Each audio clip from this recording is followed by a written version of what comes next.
The man turned to the evaluator and asked to announce the result. He inquired about the talent of the main character.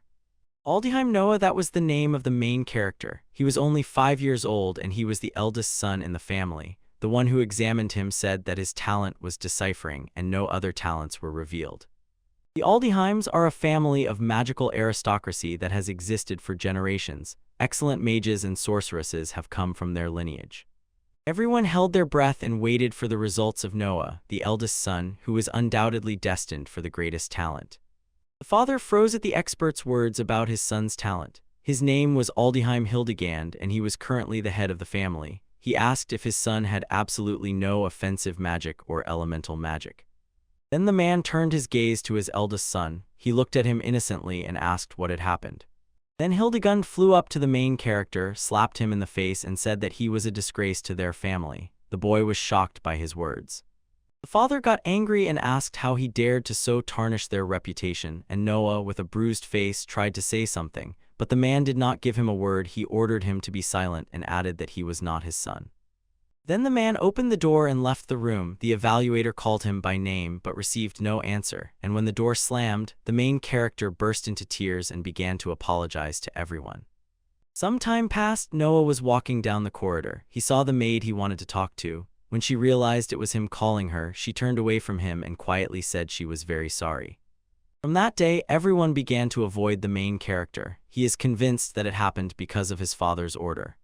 He tried to behave well for his father's sake so that no one would feel hostility towards him, yet no one wanted to talk to him, so he started hiding in the library. Reading distracted him from everything that was happening.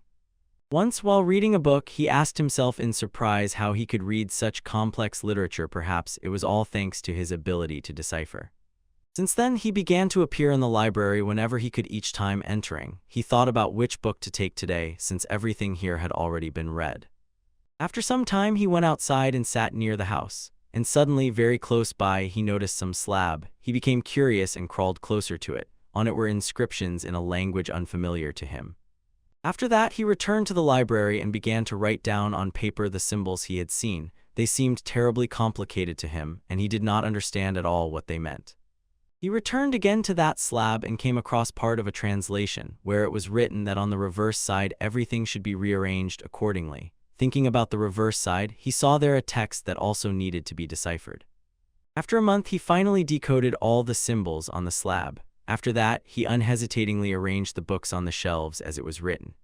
Almost immediately, the bookcase moved aside and revealed a secret passage into a room. The hero was stunned to see stairs there and immediately decided to look inside. Descending the stairs, he looked around, peering into every corner. Suddenly, one lantern lit itself, and he wondered, could this be the shining magical stone that was written about in the book? When he reached the end, doors appeared before him. On them were the same symbols as on the slab, but now he could read the inscription. It was a hidden library, and after that he opened the doors. When he entered the room, numerous large bookshelves opened before him. The room itself was quite spacious, and from what he saw his cheeks flushed and an admiring exclamation escaped from his mouth. The main character rushed to run between the shelves, marveling. Although it was underground, there was light here. He had not read any of these books, and they all looked very old. Having walked around the entire perimeter of the room, his gaze fell on one thing. Separately from everything else on the table lay a book covered with symbols of the same language. He approached closer. On the cover it was written Fundamentals of Ancient Magic. He opened it and thought that it was some strange book. The main character began to read, but almost immediately realized that it was too difficult, and it seemed that he would have to read it for a long time. He thought there was still plenty of time, but suddenly remembered his father's words that he was no longer his son, and then he began to tremble and cry from hurt. The main character sobbed uncontrollably and thought that the ability to decipher was a gift that his father had rejected. At first glance, the talent that allows one to simply read and understand any symbols is useless in modern society, but if you decipher these signs, you can change the very structure of the world. Because behind this stand symbols, but Noah does not yet know this and does not yet understand. The father told him that at 15 he would leave their estate, to which the boy only nodded and replied that he understood everything. Then the man added that he was the eldest son of the family, but without magical talent he would not be able to become its head. The main character said that today was his last day in this estate. He put the book on the table. A cloak was thrown over his shoulders. After that, he went to say goodbye to all the workers. With a smile on his face, he thanked them for everything, but they still continued to ignore him, and he thought that by this time he was already used to not being noticed. Noah thought that despite everything, he never forgot to thank his service, and reflecting, came to a simple conclusion: he did it simply because he wanted to. He remembered how they spoke to him, kind and ready to help. The hero needed what was natural for a person. After that, determination appeared on his face. He thought that he himself wanted to behave the same way with someone. After some time, he left the estate onto the street. At that very moment, a voice called him. It was Glenn. He said he heard that he was finally kicked out of the house. Noah greeted him. Glenn was the second son in the family and the brother of the main hero. He was only 13 years old, and he told the hero that he would be the next head. Glenn raised his hands in a victory gesture and said that unlike Noah, he knew how to use offensive magic. His element was fire. Every living creature has magical abilities, but without talent, they cannot be used. Modern magic is available only to the chosen. Here, even if you stand on your head, nothing will change for the main hero. Noah said that although they have different mothers, they are still brothers, so he would miss him. Glenn got angry because of those words and said angrily that he would not miss him, calling him a disgrace to the family, and added that it was only for the better that he was leaving the house. The hero instantly remembered his father's words: someone like you is a disgrace to the family, after which he smiled and asked Glenn why he was smiling like that, and Glenn replied that he was just thinking the same as their father. His brother constantly insisted that he was stupid, and it annoyed him. He couldn't even cast spells, so he turned to the fire and asked it to flare up with his magical ball. Glenn firmly held the formed fireball in his hands and said decisively that this was the first level of flame. Then that boy threw the ball towards the main hero. He thought that his brother had incredible magic, but not everything was so good, so he sighed heavily. At that very moment, the main hero used the skill Splash, which destroyed the fireball created by his brother. Noah thought to himself that he had read all the ancient grimoires in the hidden library, and all this was thanks to his skill. This is ancient magic that allows reading ancient symbols, but they are completely different from modern ones. One symbol can have many meanings and hide powerful magic. Deciphering ancient magic turned out to be a real challenge. They simply decoded the grimoire day by day, and it took him 10 years for the ancient symbols to become a part of him, and for him to be able to perform magic without speaking spells aloud. Noah can use ancient magic thanks to the grimoires left in their estate, his talent for deciphering, and it seems he can also influence modern magic. Glenn was shocked by what he saw and started shouting that it was nonsense, that it couldn't be. His magic was perfect, and the protagonist only suggested that maybe fire magic was dangerous for this place. His brother immediately asked him to be quiet, and he agreed. Then Glenn declared that Noah didn't know magic at all, so he should get out of the house so they wouldn't see him anymore. After that, the boy rushed to the house. Noah thought they could never understand each other. It was sad to leave under such circumstances, but what could he do? He couldn't do anything. It was time for him to go. If you think about it, the protagonist had spent his whole life just reading books. Now it was time to see with his own eyes what was written in them. But first he needed to earn money to travel around the world. There was no other way, so he decided that his best chance was to become an adventurer. Then he activated the skill Heavenly Walk and flew into the sky to continue his journey among the clouds. He doesn't know how far this magic will take him, but first he will head to the guild. Flying in the sky, he looked back at his former home, looked at his father, and sincerely thanked him for everything, then flew away. Meanwhile, Glenn, with a wide shining smile, opened the door to his father's office and called him, to which his father asked what had happened. The boy, with a glow in his voice, began to tell that the main character finally left the estate. The man seemed not to be happy with this news. He said that everything was clear to him.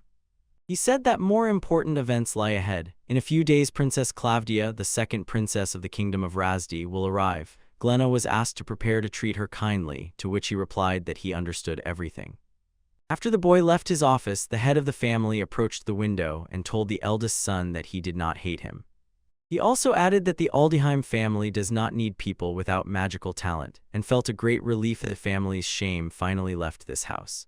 At that moment, the hero reached the shopping district, looked down, and thought he would only glance at it one last time. Noah was walking through the neighborhood streets, observing passers-by and everything around, and said enthusiastically that life here is bustling. The father took him with him only once to a banquet at the castle, so he almost never left the estate. At that moment, a vendor from the trading quarter called him over and offered a sandwich. He pondered the words, then hesitantly asked to give him one, to which the seller replied, Done a deal, he will give 1 silver coin. Noah asked if he could pay for the gold, then the boy apologized for the rudeness and inquired if he was really rich, after which the main character explained that this was simply all he had. The shopkeeper said he understood everything, after which he gave him the change 99 silver coins and a sandwich, which Noah took with a smile and thanked. The cheerful salesman smiled and said he had already suspected. The main character was one of Aldgrim's sons who ran away from home. He replied that he understood everything but mentally decided he urgently needed to hide.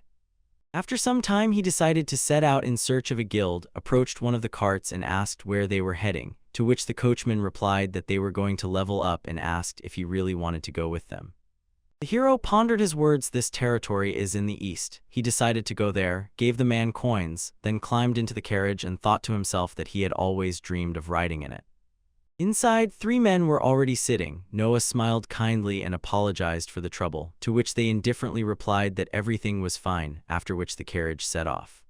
One of the men asked him why the main hero ended up in Label Up, and he replied that he needed the Adventurers Guild. He had to earn some money. The same young man replied that he understood everything is going well there now. Noah replied that it was not always like that. People initially fertilized the dry land. The stranger said that the main hero was well informed, and then added that it was once poor here, but a lot of time had passed since then. Few know the history of the city, said the boy who introduced himself as Edgar. They are all traitors. Another man said that if he wanted, he could tell him about his youth, to which Noah agreed.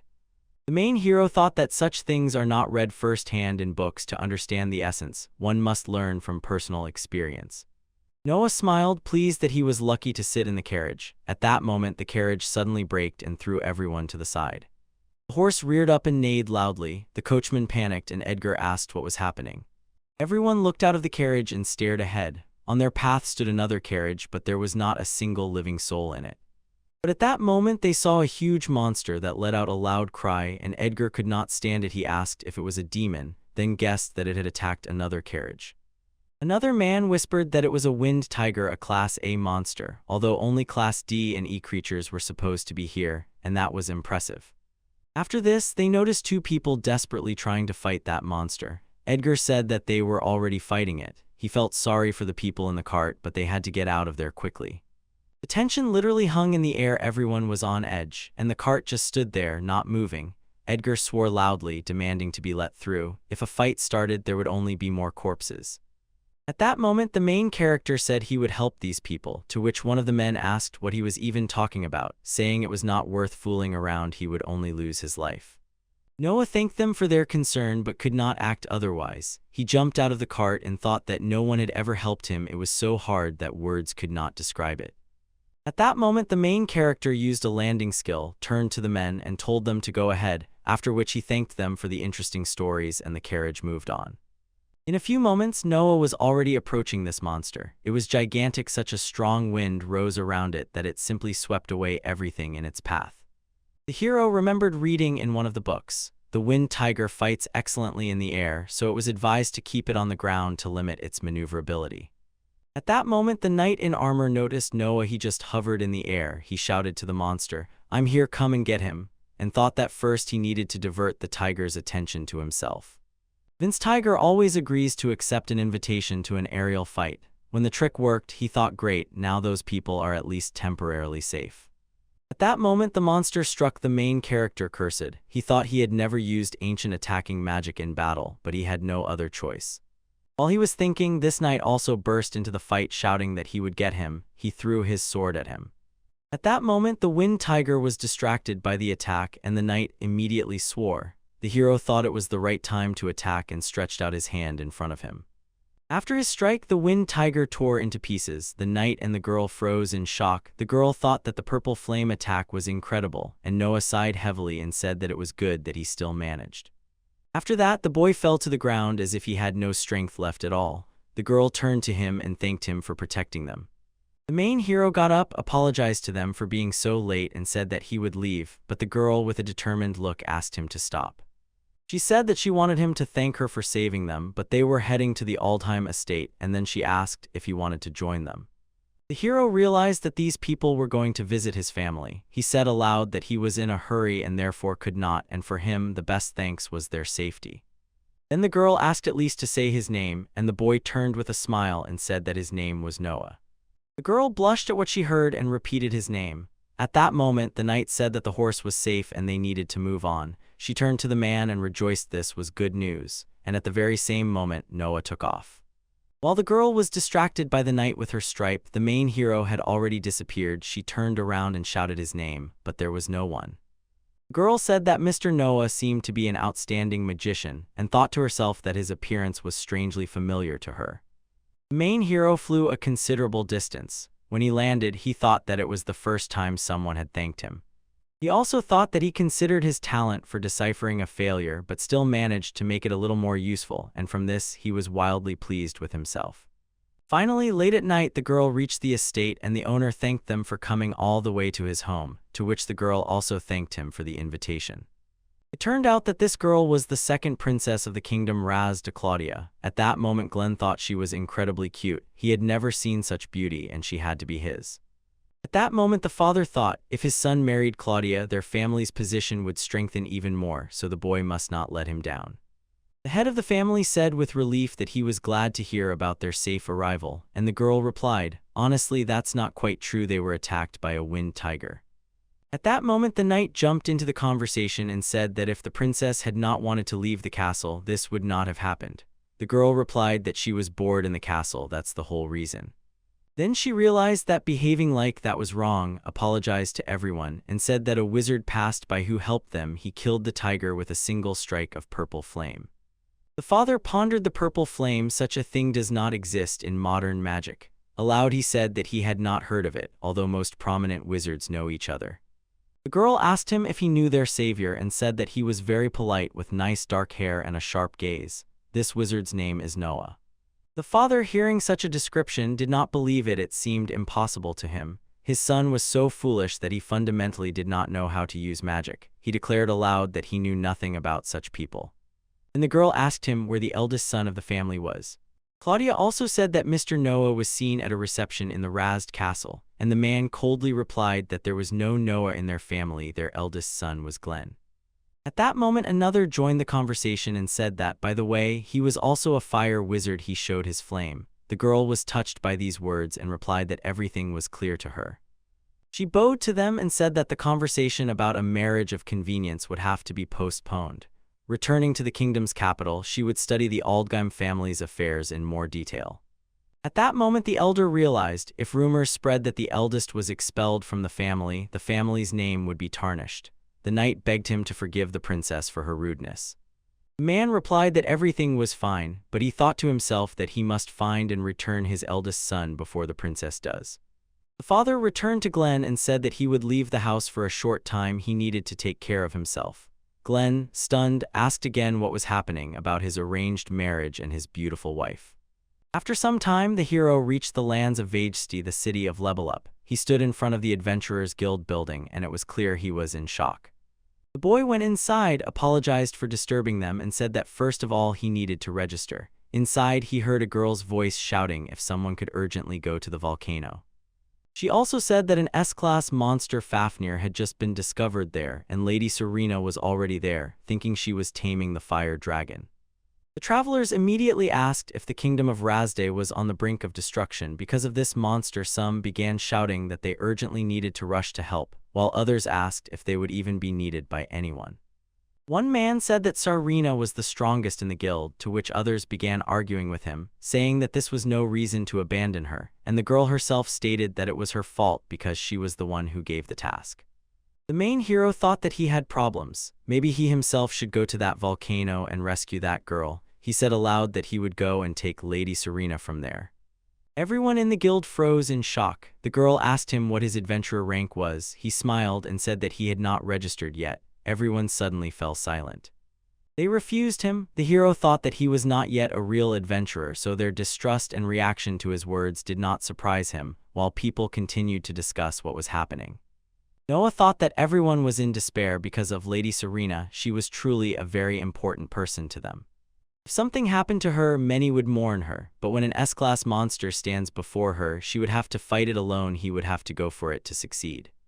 He clenched his fist and thought that the ancient magic had worked even on the Wind Tiger, a Class A monster, and was sure it would work the same on Fafnir. After that, he used the transition skill and went straight to the Labalupa volcano. At the same time, there was a tired girl there.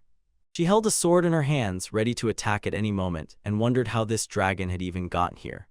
At that moment, the monster opened its jaws to roar loudly. She thought she would not be able to defeat an opponent of that level.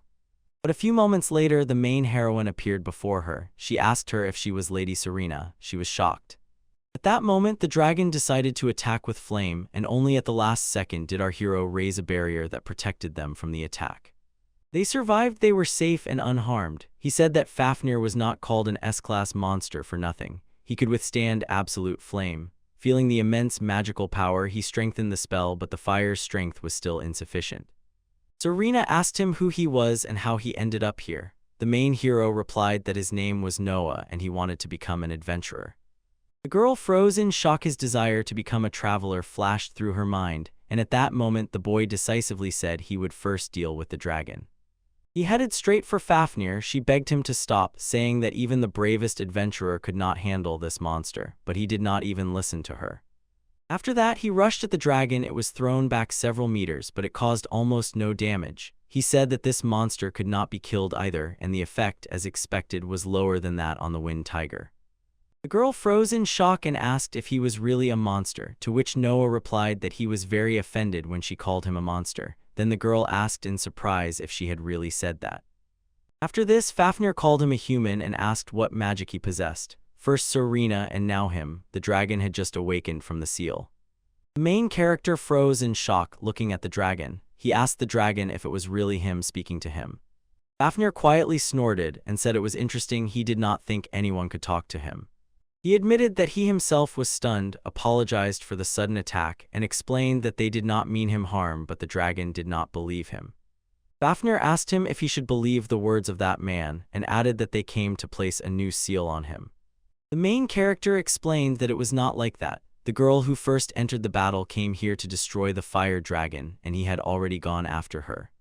Noah seriously said that he promised not to harm him anymore. The dragon asked him if he was telling the truth.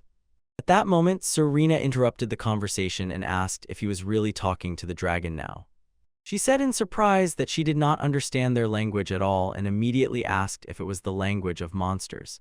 The main character suddenly realized that he had subconsciously switched to Fafnir's language and aloud said that they were speaking the ancient language. Noah said he had read in books that other types of dragons could only speak the ancient language. Fafnir asked about that language again, then added that he had been a bit mischievous, that was why he was sealed for a long time. The dragon said it was good that the main character had a good heart and could speak, and added that he himself was herbivorous. After this, Noah turned to Serena and said that now everything was fine. This dragon was not a bad monster at all. The girl, shocked, asked again if he was joking. She said that even if he had no hostile intentions, the kingdom of Razday would definitely not leave such a monster alone. The boy agreed with her. Then he turned to the dragon and loudly said that if it stayed here, others would surely come to seal it, so he offered a contract to become his servant. Fafnir asked again about the minion contract, after which he clarified that this agreement would really be between him and the human. The dragon understood that this contract would give him protection and immediately asked the main character to conclude it. Fafnir said that to make him a minion, advanced lunar magic was needed and asked if there was anything scary about it, to which the protagonist replied that everything was fine. After that, a huge seal appeared on the ground. Powerful streams of energy burst out from it. Serena was shocked. The girl asked what was happening. A few moments later, when the smoke cleared, she asked what the main character had done, to which he replied that he had concluded a contract of servitude with the dragon. The boy also told the girl that now she could talk to him. She asked in shock what he meant, and at that moment Fafnir said that it was incredible. He became smaller. He said that the contract was surprisingly easy to conclude, after which he added that Noah was still a monster. Serena asked if this was the small dragon Fafnir, to which the boy explained that the minion contract had reduced his size. He addressed the dragon and said his name, after which everyone else also introduced themselves to each other. The main character said that the dragon had changed so much that Fafnir would no longer be recognized in the city, to which Fafnir himself replied that people would finally stop sealing him, and the girl, shocked, whispered that he was really speaking. Noah said with a wide smile that it was cool he had friends.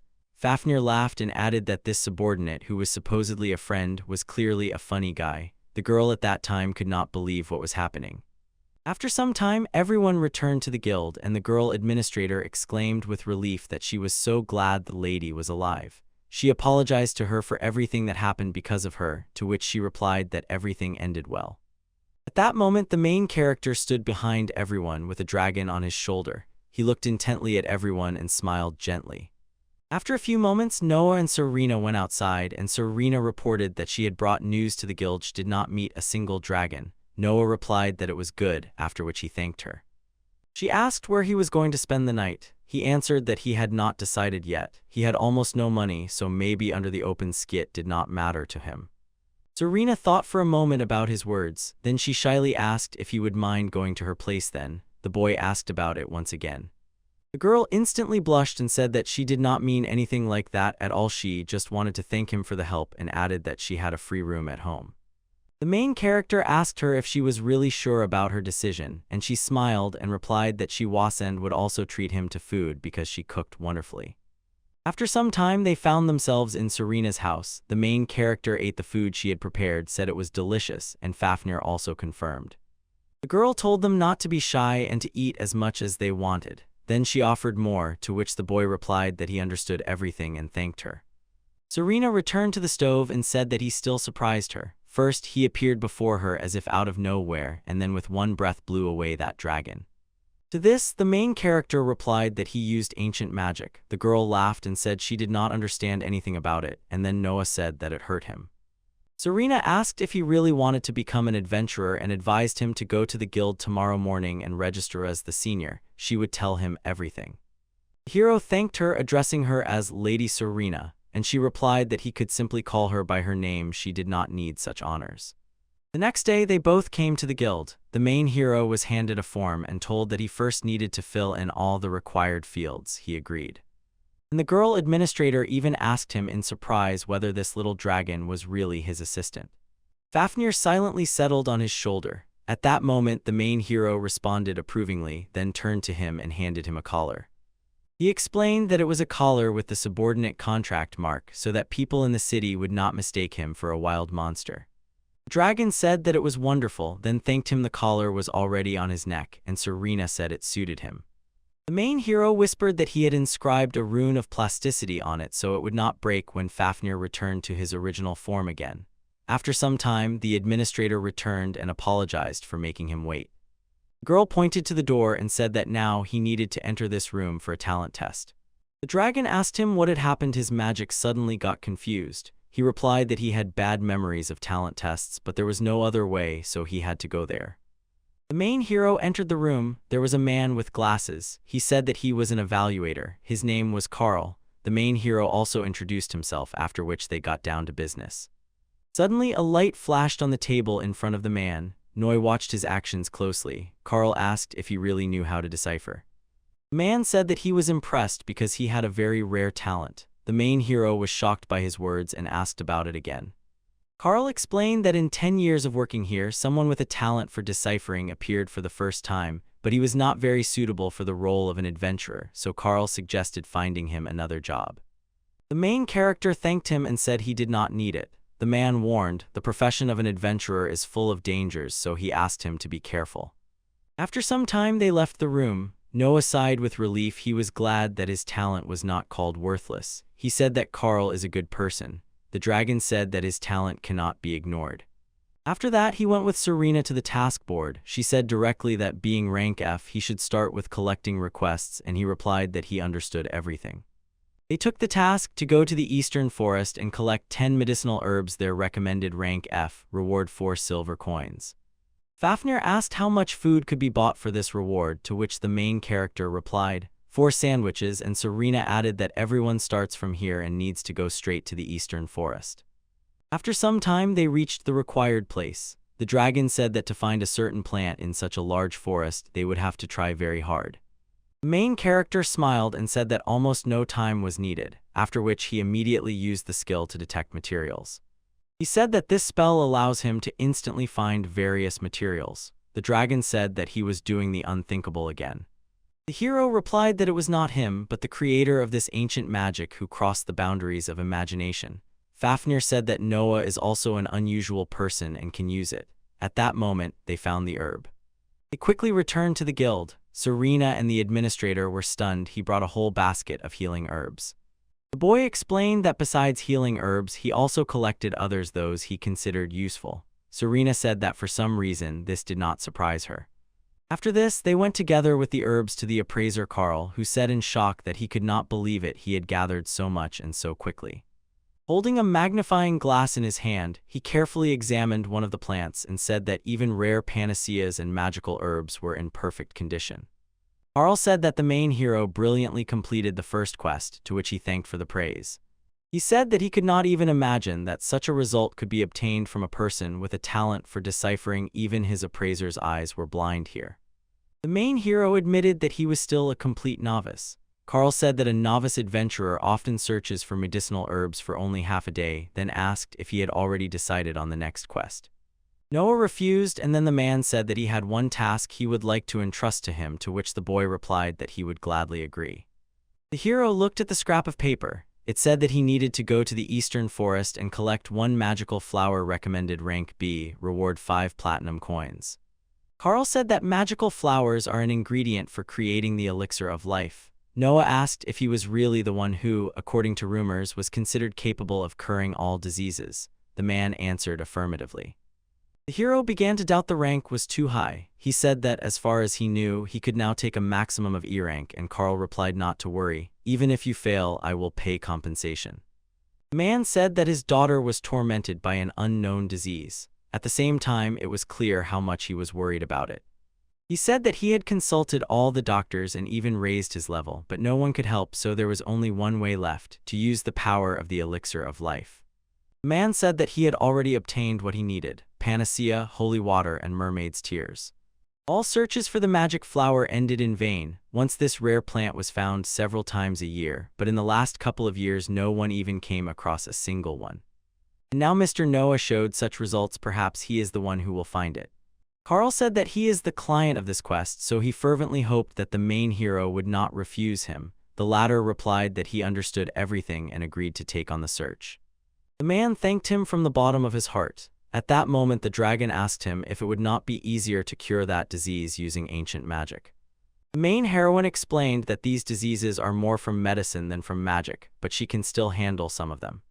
The boy turned to Carl and said that first he would like to know how his daughter was. Carl replied that she was fine. As soon as he finished work for the day, they would go to his home, and at that moment the guild doors suddenly opened. An unknown man approached Carl and said that something bad had happened. Something happened to Lady Carla. That man was terribly frightened.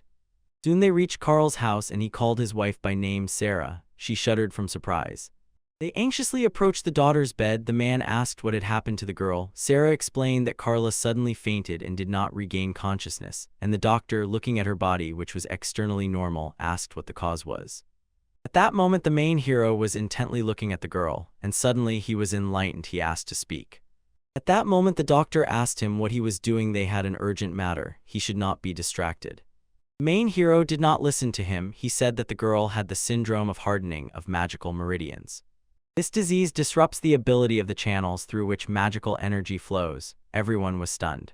The main hero said that it constantly pulses in the bodies of living beings, regardless of whether they know how to use it. After that, he stretched out his hands to apply this skill to the girl. He said that now only a tiny thread of energy flows through their daughter's body. The disease was more magical than medical. No wonder the cause was unknown.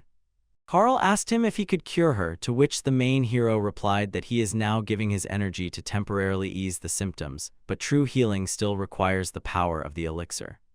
Noah said that he urgently must go to the forest to look for the magical flower, and Serena warned that it would soon get dark and going alone was dangerous, so she went with him. Carl said that he did not have magical search tools. The hero immediately asked again, and the girl explained that such tools can be taken for high-difficulty quests. She also added that no one knows how long it will take to get the manager's approval. Noah said that waiting was no longer possible. He could manage without any tools. They would find the magical flower. Meanwhile, Carl bowed his head and thanked him and Lady Serena, and Sarah also asked them to be careful. After that, the main hero and the girl went outside. He decided to use a spatial transition to the forest, after which he asked her to hold on to him tightly. The girl agreed, and they were transported. Now, to find the magical flower, they had to rush through the forest with a material scanner. He asked if she minded running, and she also agreed. After that, the two of them swiftly rushed through the forest. After all, the magical flower, as its name suggests, was supposed to bloom in a magical place. The dragon said that this place has been the home of fairies for hundreds of years, but strangely, now he sees none. So Arena suggested that maybe they move to another place, to which the dragon replied that he doubted it because fairies are used to living in seclusion and could not leave their cozy forest. Fafnir said that if we consider that the flowers are grown by fairies and now they have stopped growing, then maybe someone just took the fairies away. At that moment, the girl whispered that she felt something. The dragon replied that she has excellent sensitivity. After that, the whole group froze. The dragon flew off the main hero's shoulder, and the girl began to draw her sword and shouted that the enemy was approaching.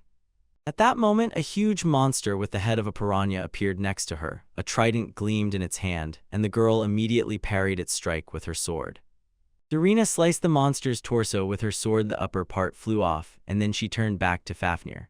The dragon said that he would handle everything now, unleashed his fire on that monster, and the main hero watched their coordinated work in shock. He told them that they were wonderful, that they had perfect teamwork and did not even notice that a monster was lurking there.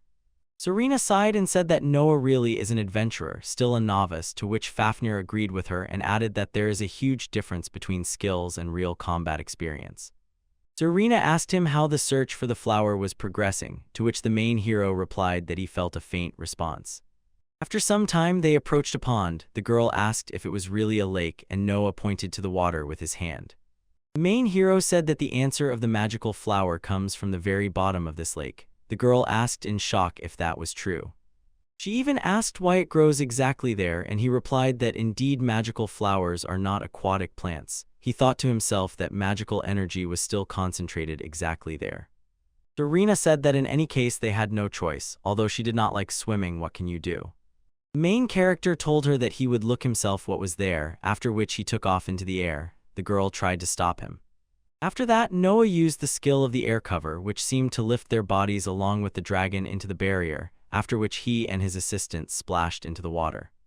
The girl, looking at them, said that everything was clear. The main character was in his repertoire. The ladder was already lying at the bottom of the lake.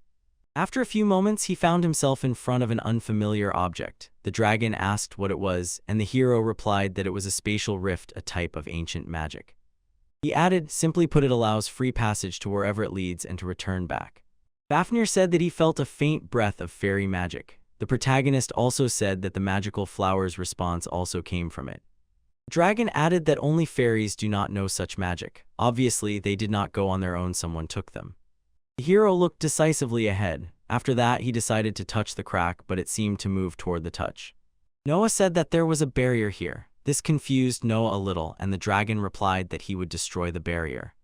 After that, Fafnir flew a little to the side and breathed fire. The main character said that it did not work for him, and the dragon replied that everything depends on the water because they are here. Noah asked to be given a minute. He would try to remove it himself. The boy stood before him, and magical energy sparkled on his palms. The hero thought that the barrier was handled well, but he knew he could still break it, and in a second he really broke the barrier. The dragon addressed him by name and said that he had an unexpected chance to gain combat experience, and asked to find out where the monster was now. The main hero thought for a minute, focused, and said that now he understood the monster was clearly behind. And when they turned around together, they were very surprised. A huge sea serpent appeared before them. The serpent's body was incredibly long. The main hero asked why it was in a freshwater lake if its natural habitat was the sea. At that moment, the monster said that it had slept so well and peacefully, then asked what the man had forgotten underwater at night. The main hero suddenly realized that the serpent also spoke the language of monsters. Aloud, he said that he had come across another talking monster. The serpent said that if he did not deal with the uninvited guest, the spirit of darkness would be displeased. Noah thought about the spirit of darkness and aloud asked who he was. The monster replied that he did not know himself, but it was better not to anger him. He appeared out of nowhere and pulled Noah out of the sea. The main hero sincerely thanked him for sharing with them. The monster asked in surprise if a human could really talk to him. Nella said that he could already do so. Such is the nature of decoding. The hero looked seriously at the monster and addressed Tom. I tried to avoid unnecessary conflicts. Would you allow me to just pass? The serpent asked if he really asked to be let through, after which he refused him and declared that he would rather eat him right here. Fafnir added that apparently he had a bloodthirsty character not like his own. Then the hero used the skywalk skill and climbed higher, so he managed to break free from the suffocating snake attack. At that moment, the dragon jumped off his shoulder and decisively told him to go look for the flower. He would deal with this enemy himself. The main hero tried to argue with him, to which Fafnir asked if he wanted to save this girl, and if so, he should hurry, her body would not last long. After that, the boy sincerely thanked him for the help, and then created a separate barrier for the dragon so that he could breathe calmly underwater. The hero said that Fafnir was now in an air bubble. He replied, "Rely on me," after which they parted ways. At that moment, the snake opened its jaws and said that Noah would not pass by him. It was about to eat him when the dragon threw flames into the sky and ordered him not to interfere. The main hero said that he would leave the rest to the dragon. The magical flower must be beyond this spatial crack. The boy said that he did not know where it led, but he would definitely get the magical flower, and he rushed straight into that crack. After a few moments, he began to circle in the air. Strange patterns appeared around, after which he found himself on the ground. The main hero got up, looked around, and asked if this was really the place. The sun was shining brightly in the sky. The boy looked closely at the sky and said that he saw daylight. He thought with surprise whether he had been teleported so far that the time zone suddenly changed. After that, the main hero thought that something was wrong here. The space itself was created using magic. Then he heard someone's crying nearby. The stranger cried bitterly and said that everyone had been captured. There were scratches on her body and large tears rolled down her face. The girl said she didn't know what to do, and the protagonist looked at her and thought that she seemed wounded. After that, he used his healing skill on her. The girl froze in shock. He apologized for scaring her and explained that he had just used healing magic. The stranger blushed and thanked him. The main character said that his name was Noah and that he was a novice adventurer.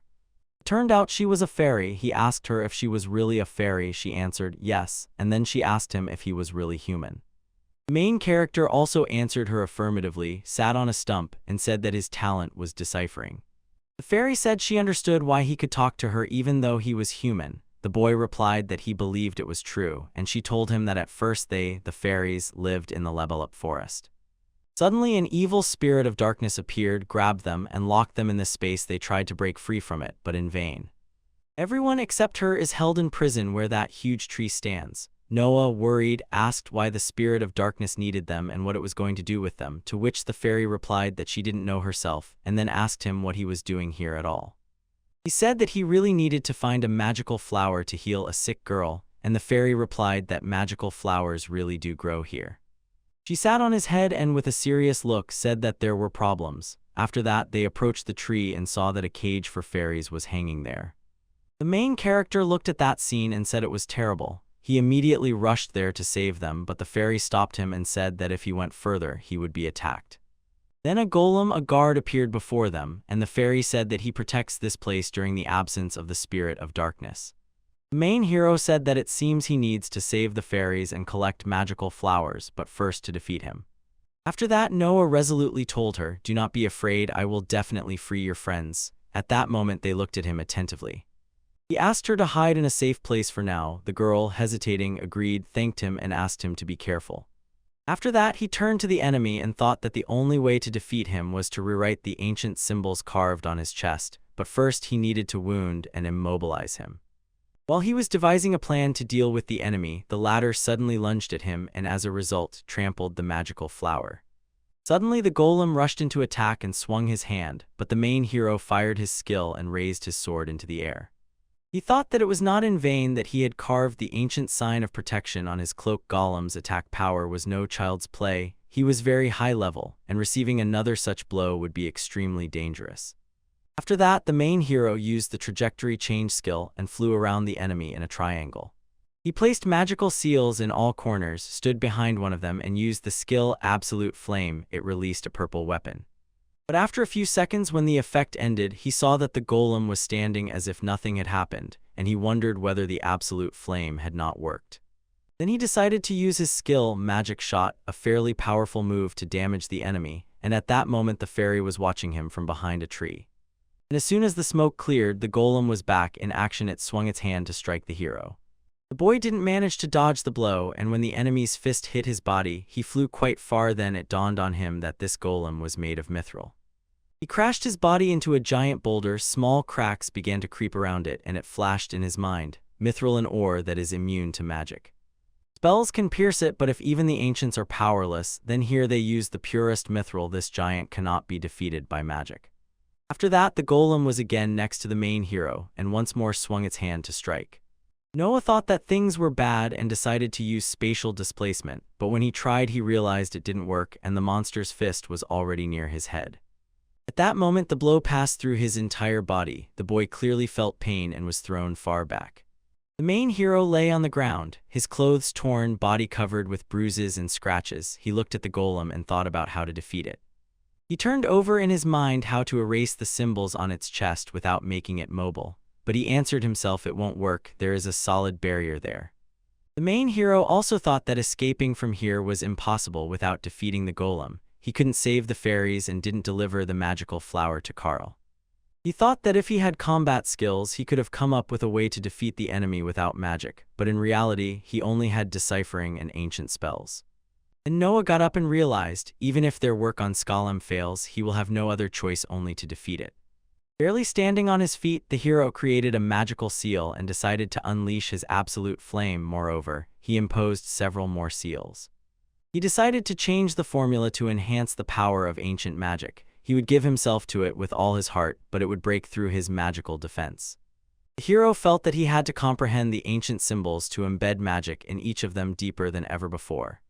Then Noah stretched out his hand in front of him. A desperate expression froze on his face. He thought he would have to plunge into the very abyss. He would definitely return to Carl with the magical flower so as not to suffer defeat in such a place. The boy was very determined.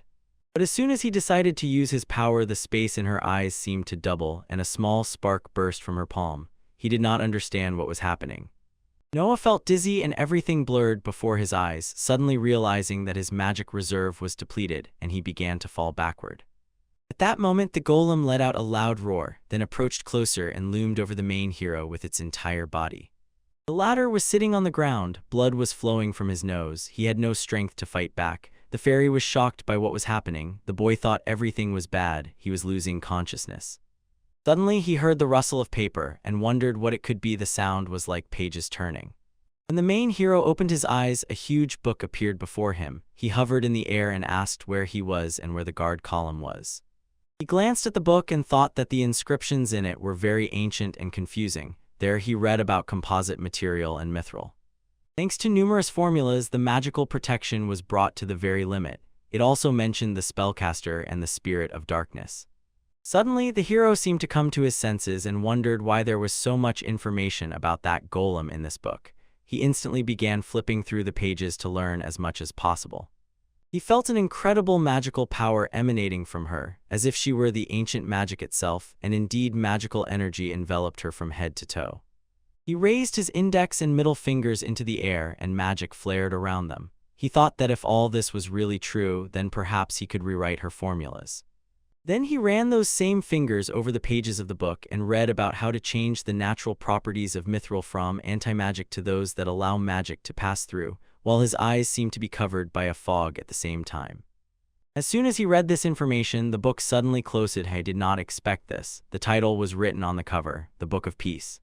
After a while, a voice began to break through his confused consciousness, calling him by name. It was a fairy asking him to wake up, pulling at his clothes with her tiny hands. It was clear how hard it was for her.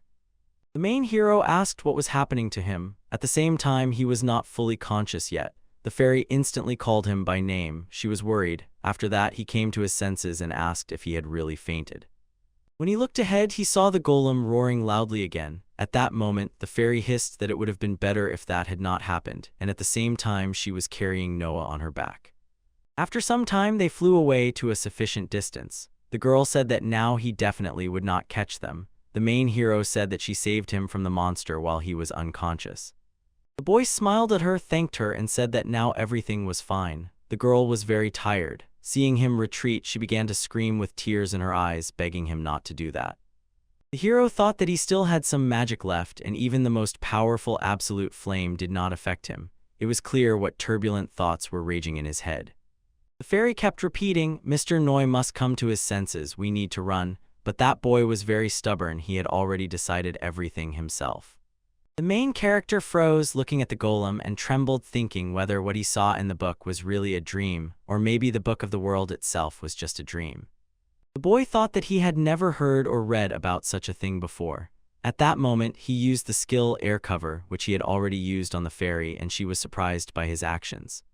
The girl asked what it was, but the main character was silent. He wondered if she could really make his magic work on the golem.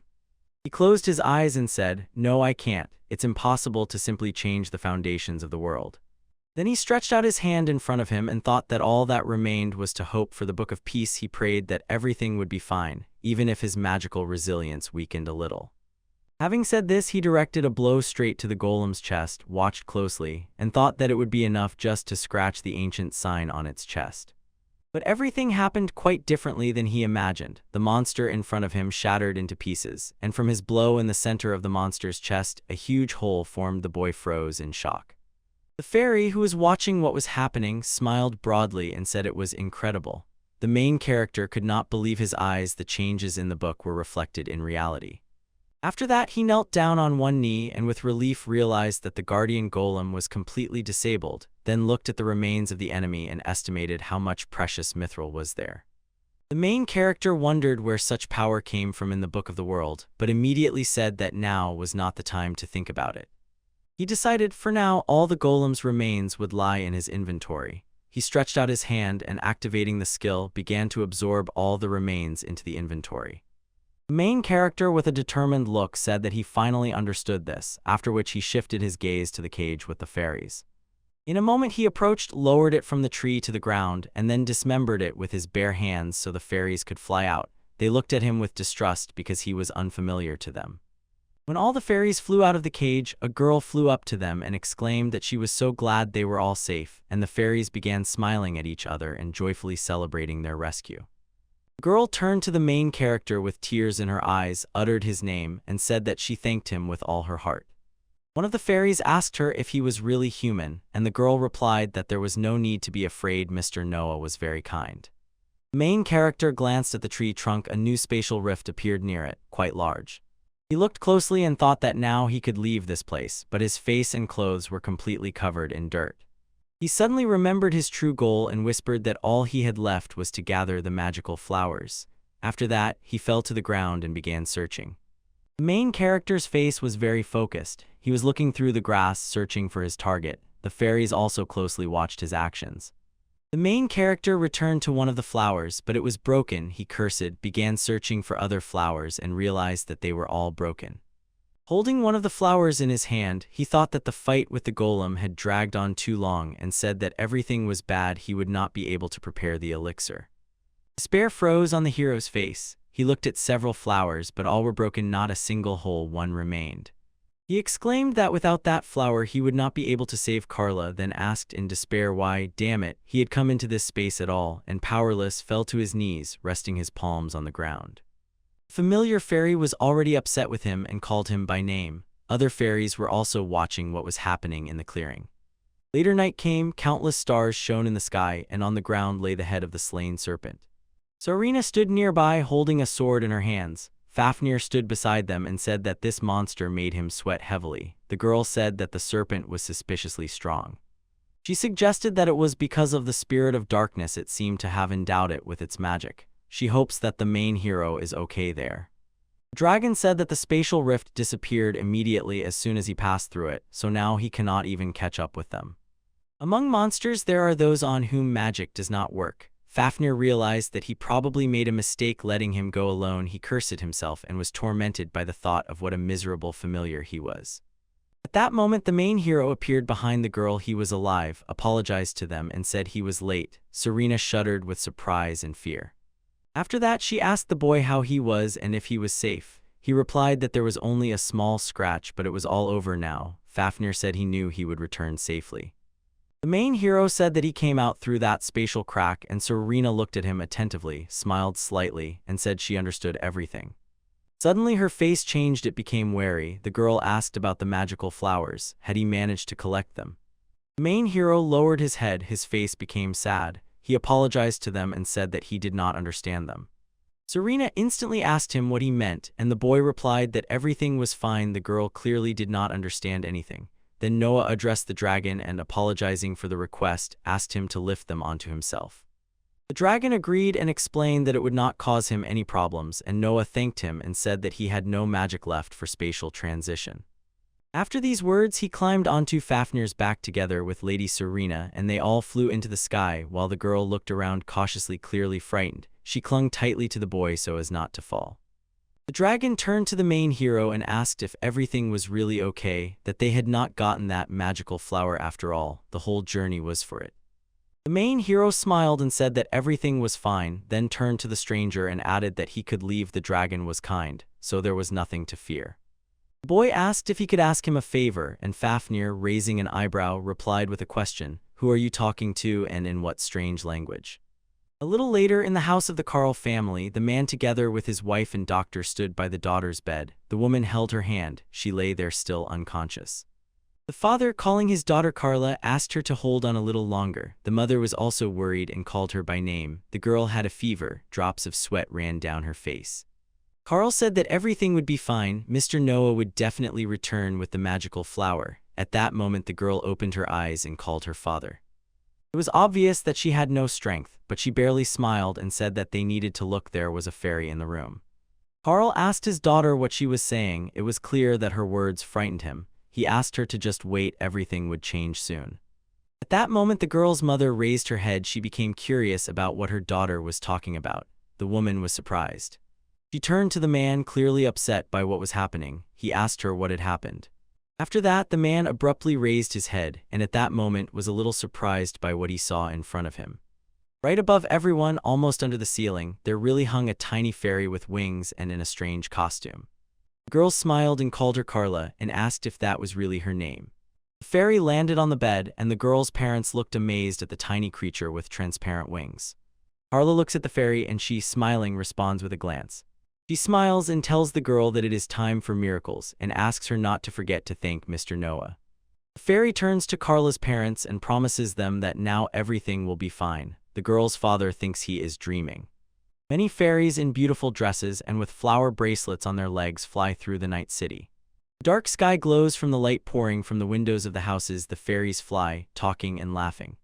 Carlos's father looks out the window and sees hundreds of lights in the sky. Like tiny fireflies, the fairies are flying straight to Noah and his companion. Dragon Fafnir on Noah's shoulder notices that where the fairies live, magical flowers grow. Noah is stunned. Fairies have appeared in the crowded city, and he assumes it's all because of magical flowers.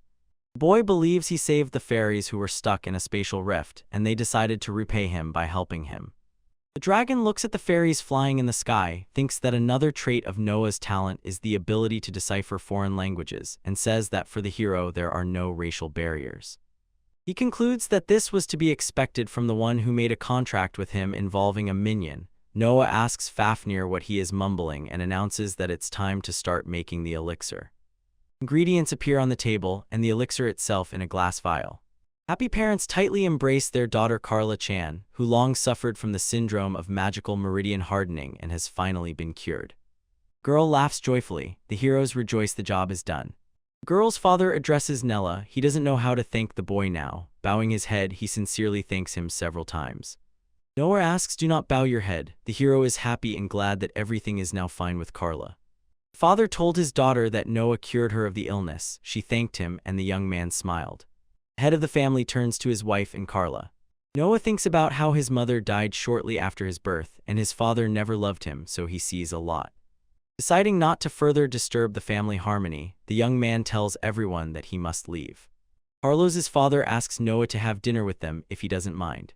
The hero says that Carla needs to recover from the illness. The girl replies that she no longer feels any discomfort and even feels better than before the illness, and says she wants a hamburger. Carla's family invites Lady Serena and others, and they agree because everyone insists so much. Fafnir warns that although he looks formidable, he is herbivorous, so they bring him white apples. The dragon simply loves them. The fairy smiles and admits that she is also interested in human food. Noah is surprised that she is still here. She flies into the air right before their eyes, and everyone happily laughs watching her. Noah thinks that this is a real family. Everyone gathered around the generously set table, enjoying delicious dishes and chatting. Quest rank B for collecting the magical flower completed. Noah says that he has surrounded the entire forest with a barrier and now no spirit of darkness will enter anymore. The fairies say that this is exactly what they expected from Mr. Noah. The fairy sincerely thanks the hero for everything he has done for them and says that for the fairies Mr. Noah is now like the embodiment of a deity. They bow in gratitude and Noah shyly laughs. The young man waved goodbye to them and the fairies asked him to visit their forest once more. Mr. Carl warmly thanks Noah for diligently completing the quest and says that because of this, he was promoted to rank E. Sincerely congratulating him, the hero thanks him in response. Man, as promised, gives the young man a reward 5 platinum coins and a small box. Noah says he cannot take them, it is too much, and asks to use them for the future Carlos. The man replies that this is exactly how he has already used them.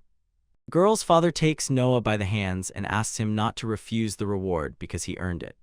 A crowd of people gathers in front of the building. The young man notices that many people have gathered today, and Serena, a bit nervously, says that if she is not mistaken, a famous archaeologist from Ludolf, the capital of the kingdom, is supposed to arrive. The girl adds that they need an adventurer who will go with them to explore the ancient ruins in the east. Noah asks again about those ancient ruins. She notices that the young man is interested after all, he himself uses ancient magic. The unknown girl loudly cries out her despair. She says that she has traveled a long way from Ludolf, but even here she is met by ordinary adventurers. She needs someone with an even more extraordinary and unusual talent. Mr. Carl gently advises her to take a closer look at Noah. He introduces her to the hero as a very promising novice who has just become an adventurer.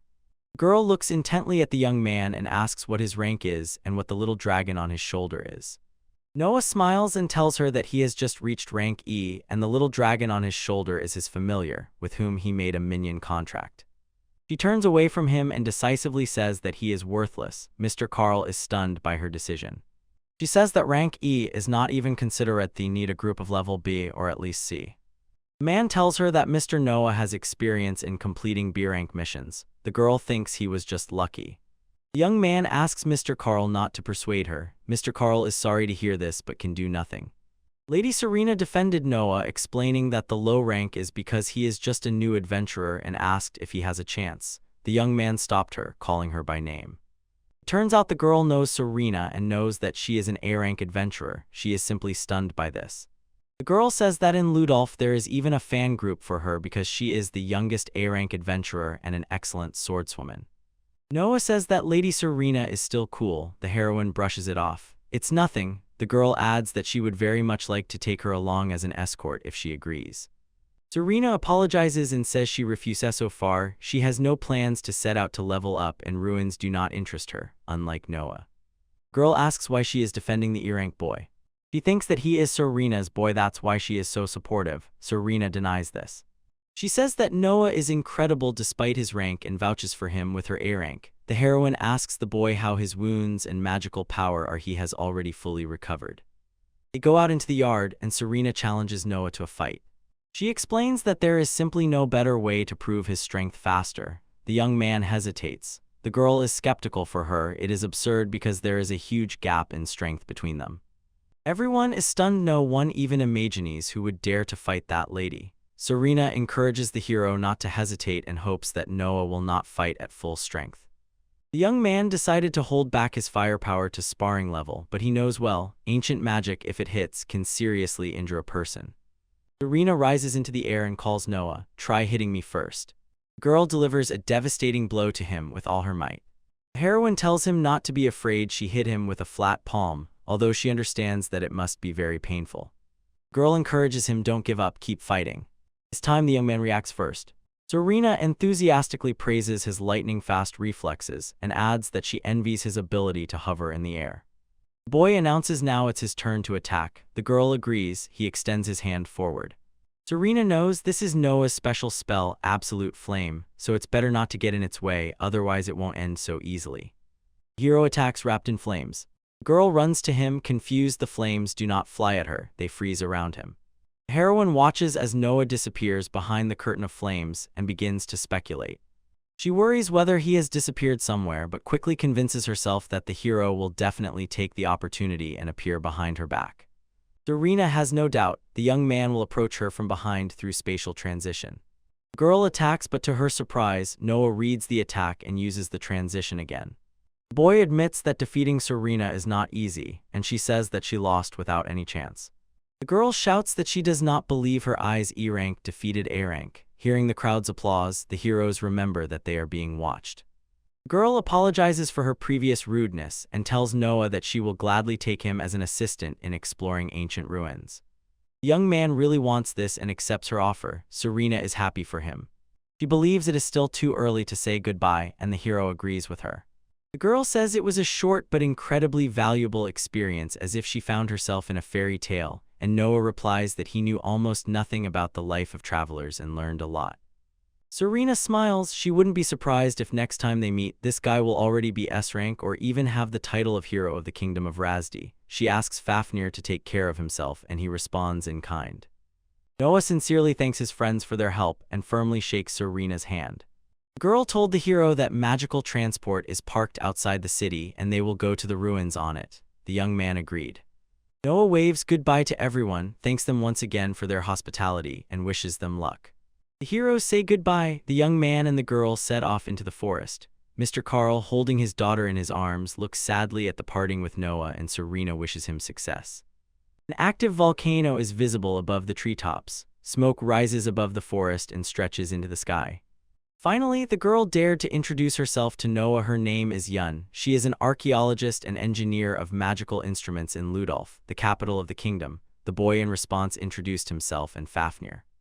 Yun says that you rarely see a small talking dragon, and she was impressed by his formidable name. Noah laughs. Finally, they reach the transport the girl talked about.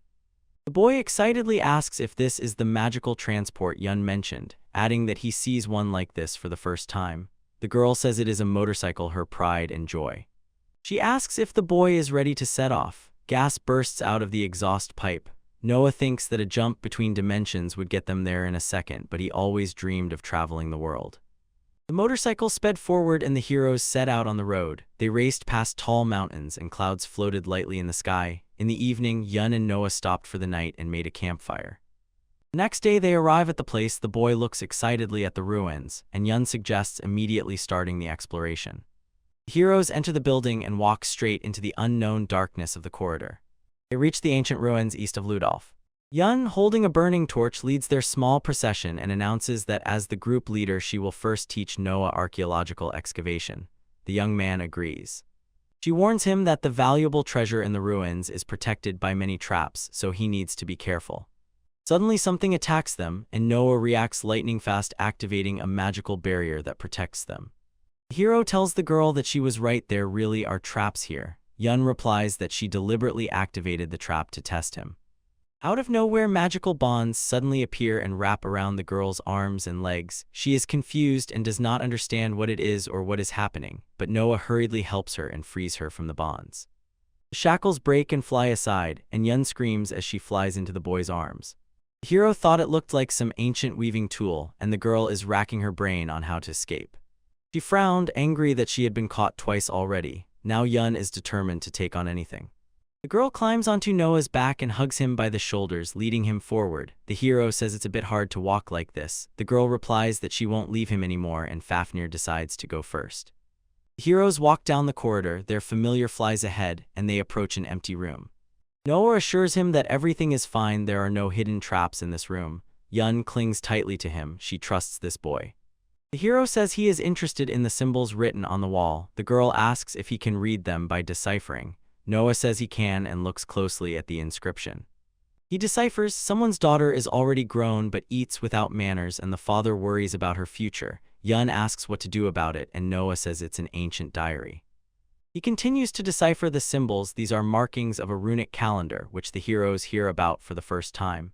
According to the civilization calendar, this is the 779th year, which means more than 779 years have passed.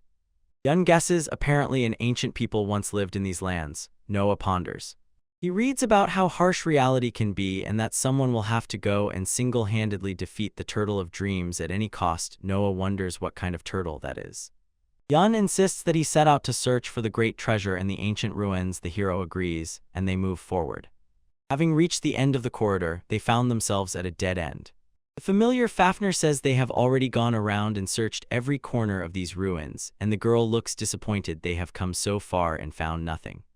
Yun climbed down from Noah's back and said that most research of ruins ends in nothing, so they decided to at least read the ancient records. The hero gazes at the wall and notices that something else is written on it. The inscription on the wall commands to get some book. Yun does not know which one exactly, but still takes a book from his belongings.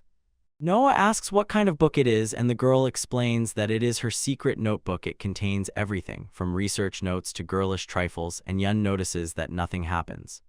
The hero asks for a minute. He needs to think everything over carefully. He guesses that it is about the Book of Peace. After that event, he tried several times, but it never appeared. The young man hopes that it will appear right here and concentrates on imagining the pages of the book. The book appears in the air, and Noah rejoices that he finally succeeded. He studies the symbols as if looking for the key to this ancient ruin. The hero finds out how many traps are here and where they are hidden, how to disable them, and even a map of the ruins. Noah reads the book and learns that behind the wall there are stairs leading down. Using a magical spell, the young man removes the wall and inserts a door. The girl looks admiringly at his skill, and together they watch as a passage slowly forms in the stone wall. Noah shouted that now they can move on, and Yun behind him couldn't hold back and let out a cry of excitement. She asks him to stop for a moment and explain how he did it, and he replies that it's hard to put into words and calls the girl to continue her research. Yun notices a blazing flame. Noah explains that it is a torch, ancient magic. Yun touches the surface of the walls, amazed at how their construction is completely different from the ruins above. They say the civilization of the ancients was much more advanced than ours. Yun can't believe his eyes because he sees that it is really so.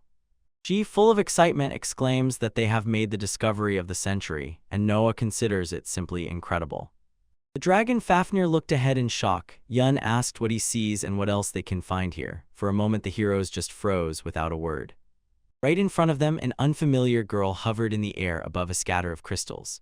Eyes closed, hands lowered along the body, and the cloak and long hair swayed in the air. Yun was the first to come to her senses and with a trembling voice asks his friends, "Is this a doll before us?" Noah appears right in front of the face of the girl floating in the air. The boy is sure that before him is a person, but he feels some kind of magic. The hero is stunned. He never even imagined that this was possible. Noah approached the crystals and touched the magical mechanism, saying that it allows stopping time. Suddenly bright light illuminates everything around, and the heroes are told that access is granted.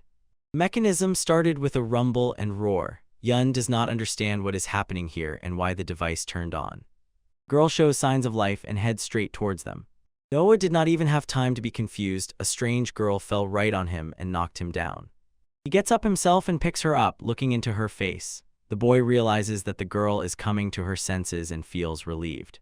The hero anxiously asks if she is okay. The girl replies in some unfamiliar language, and he does not understand a single word. Noah suddenly realized that she was speaking a foreign language and could not hold back. She swore. Suddenly the stranger attacks. Her foot is just millimeters from the boy's face. Then she lands and prepares to attack again. The girl crouches to the ground and crawls towards Noah. He listens to her words again and wonders who she is. The stranger bends unnaturally, supports herself on the ground with her hands and feet, and continues to make incomprehensible sounds. The hero suddenly hears singing spells. Realizing that things are going badly, he asks Fafnir to protect Lady Yun. Noah and the girl rush at each other at the same moment. They uttered a spell. Absolute fire flared up between them. Heroes stand opposite each other and direct magic before them. Noah cannot believe, in the modern world there are still those who can use absolute flame. Due to the suddenness of the situation, the hero lost control and threw the girl without calculating the force, and notices that she speaks an ancient language and also uses absolute flame. Noah barely restrains his shock. She must be one of the surviving ancients, otherwise he cannot imagine where she got knowledge of the ancient language. The young man approaches the girl lying on the ground to tell her that he is not an enemy. Suddenly she jumps up and wraps her legs around his neck. Noah instantly realizes that in this state he will not be able to speak. Fortunately, the hero's familiar rushed to help, unleashed all his power on the stranger, and tore the young man from the suffocating embrace. The hero approaches Fafnir. He has grown many times and sincerely thanks him for the help. Yuen froze with admiration before the giant dragon familiar and asked if he was the real Fafnir. The stranger is angry and Noah tries to explain to her that they do not intend to harm her. The girl does not understand him. She guesses that she hears the language of runes and before that the enormous burning power of absolute flame. The stranger asked Noah if he was from the rune tribe and Noah, apologizing, answered that no, he does not belong to it. The hero asks Lady Yun for a moment to try to explain everything to the girl. She understands him. The stranger asks if she understood correctly. She was kept sealed for a long time in a device that stops time. Noah adds that thanks to his decoding talent, he can speak to her in one language. The girl still remembers how, in the middle of the war between humans and demons, her father forced her to come here.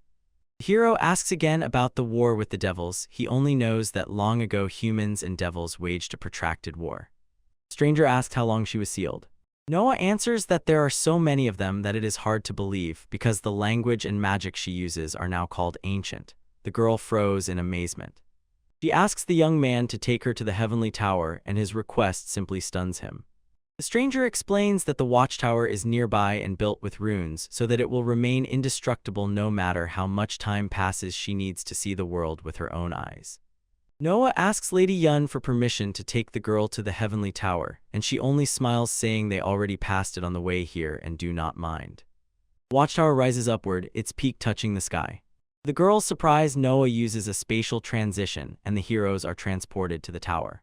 The stranger gazes into the distance and says that from here you can see the entire kingdom of runes, Kirkshisha.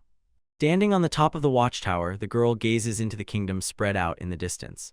The heroes arrive at Ludolf, the capital of the kingdom. They stop by the fortress wall.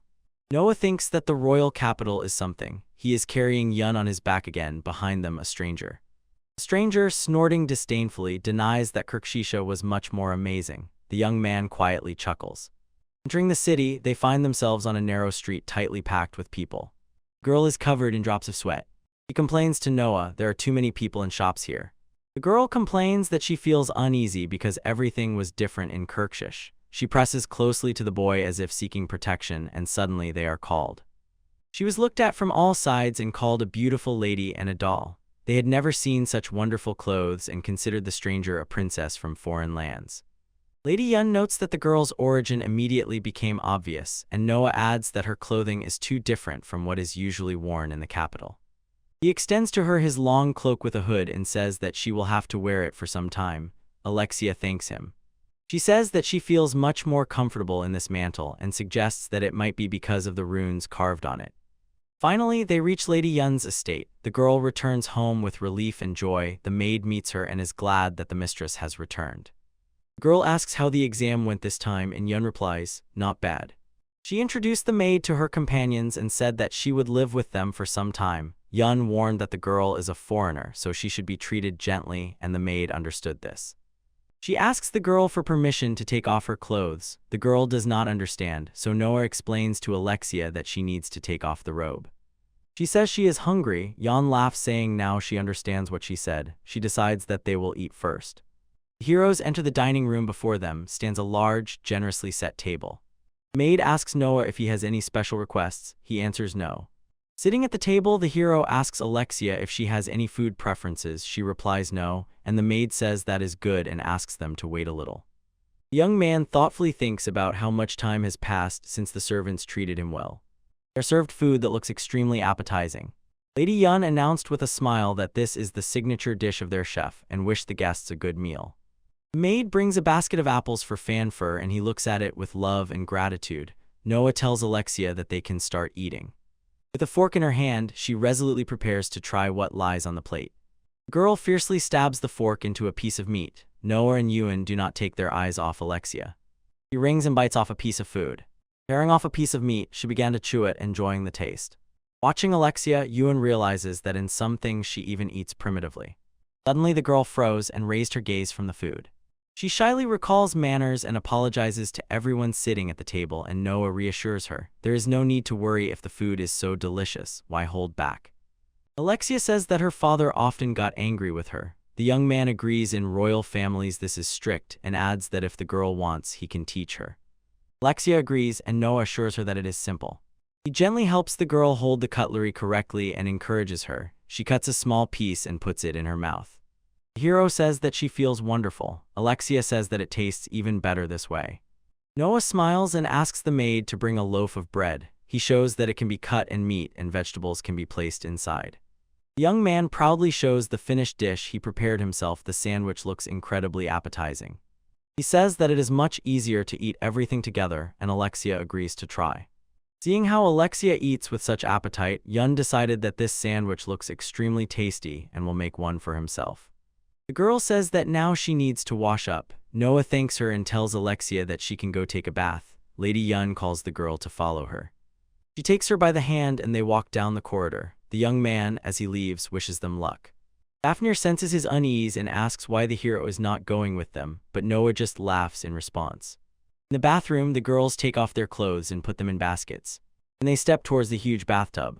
Alexia speaks in some ancient language, and without Noah's help, Yun does not understand a word. Alexia also does not understand what the girl is saying. Yun calls her an ancient woman and asks her not to get too carried away. The girl without glasses sees unclearly, and in Alexia's gaze something creepy suddenly flickers. Alexia thinks she is just taking a bath and there is no need to speak. Lady Yun points to a bottle of shampoo and says something again, and the girl assumes that she is asking her to start washing. Alexia, watching Yun wash her hair, recalls that in Kirkish there was instant magic of cleansing runes. The girl asks herself in surprise why Lady Yun is covered in foam and what these bubbles around are. She takes it for modern magic and feels a pleasant aroma. Yun again points to the shampoo and squeezes some onto her palm. Then she teaches Alexia how to lather the body, and the girl understands that this is a detergent made from recycled plants. Yun admiringly admires Alexia's silky skin and calls her the princess of an ancient kingdom. She laughs and the girl again does not understand her because Noah translated everything for her. Alexia considers Yen an arrogant woman and reminds her that she is a princess of an ancient kingdom. Yun thinks that she is not the kind of girl who would refrain from such words, but something in her expressionless face worries her. Alexia thinks that one should not talk in the bath. The girls sit in the bath surrounded by fluffy foam. Yun thinks how tired she is. Not understanding another language is very uncomfortable. Alexia and Yun simultaneously say something incomprehensible and exchange glances. They sit silently in the bath for some more time. Finally, they get out of the water wrapped in towels, looking in the mirror. Putting on glasses, Yun shows Alexia a hairdryer, calling it a magical device for drying hair. She turns it on and Alexia feels the warm air from the hairdryer and puts her hands under it. Alexia is stunned. Who would have thought that floating things could be used like that? June thinks this ancient civilization is frightening. Meanwhile, evening falls when the girls come out of the bath. Noah cannot resist and asks how the bathing went. Yun and Alexia in long lace nightgowns smile and say it was tense, but they managed, and the young man is happy to hear this. Noah feels like the girls have really grown closer. He tells Alexia that she will feel uneasy without the ability to communicate. The hero suggests she learn modern languages. The girl promises to try. Yun asks if he can learn to understand the ancient language. The boy is confident. With its erudition, she will definitely succeed. He believes that people from different eras can understand each other. Fafnir agrees with him. The girls' chorus ask Noah to take a bath with them next time, and he, laughing, refuses. The boy returns to his father and says that thanks to his talent for deciphering, he can read such a difficult book. With a sparkle in his eyes, the child explains that this allows him to understand many languages, so the ability to decipher is clearly underestimated. His father asks what good will come of this. He swings at the boy, and the boy, with fear in his eyes, understands that he will hit him again. The child begs not to be beaten and swears to become obedient and do everything the father says. Noah wakes up in the middle of the night from a nightmare, not understanding why today he suddenly dreamed of childhood, while Fafnir peacefully sleeps on his pillow. A new day has dawned, and life in the estate goes as usual. Noah and Alexia sit side by side at the table. The girl in modern language says that she will eat bread and a white apple, pointing to the food lying on the table before her. Alexia carefully bites off a piece of bread. The young man praises her for understanding modern language much better. The girl says that it is all because Noah is a wonderful teacher. Noah laughs and says that it is all thanks to Alexia's efforts. She asks the young man to stroke her head. He did not expect such a request but thinks that the girl deserves it and strokes her. Noah praises Alexia, saying she is a good girl, and the girl is pleased. She promises him that she will try. The hero involuntarily wonders if her father stroked her like that. For a moment, Noah remembered that look of the father from the nightmare. Alexia, noticing the change in the boy's mood, asked if he was okay, and he assured her that everything was fine.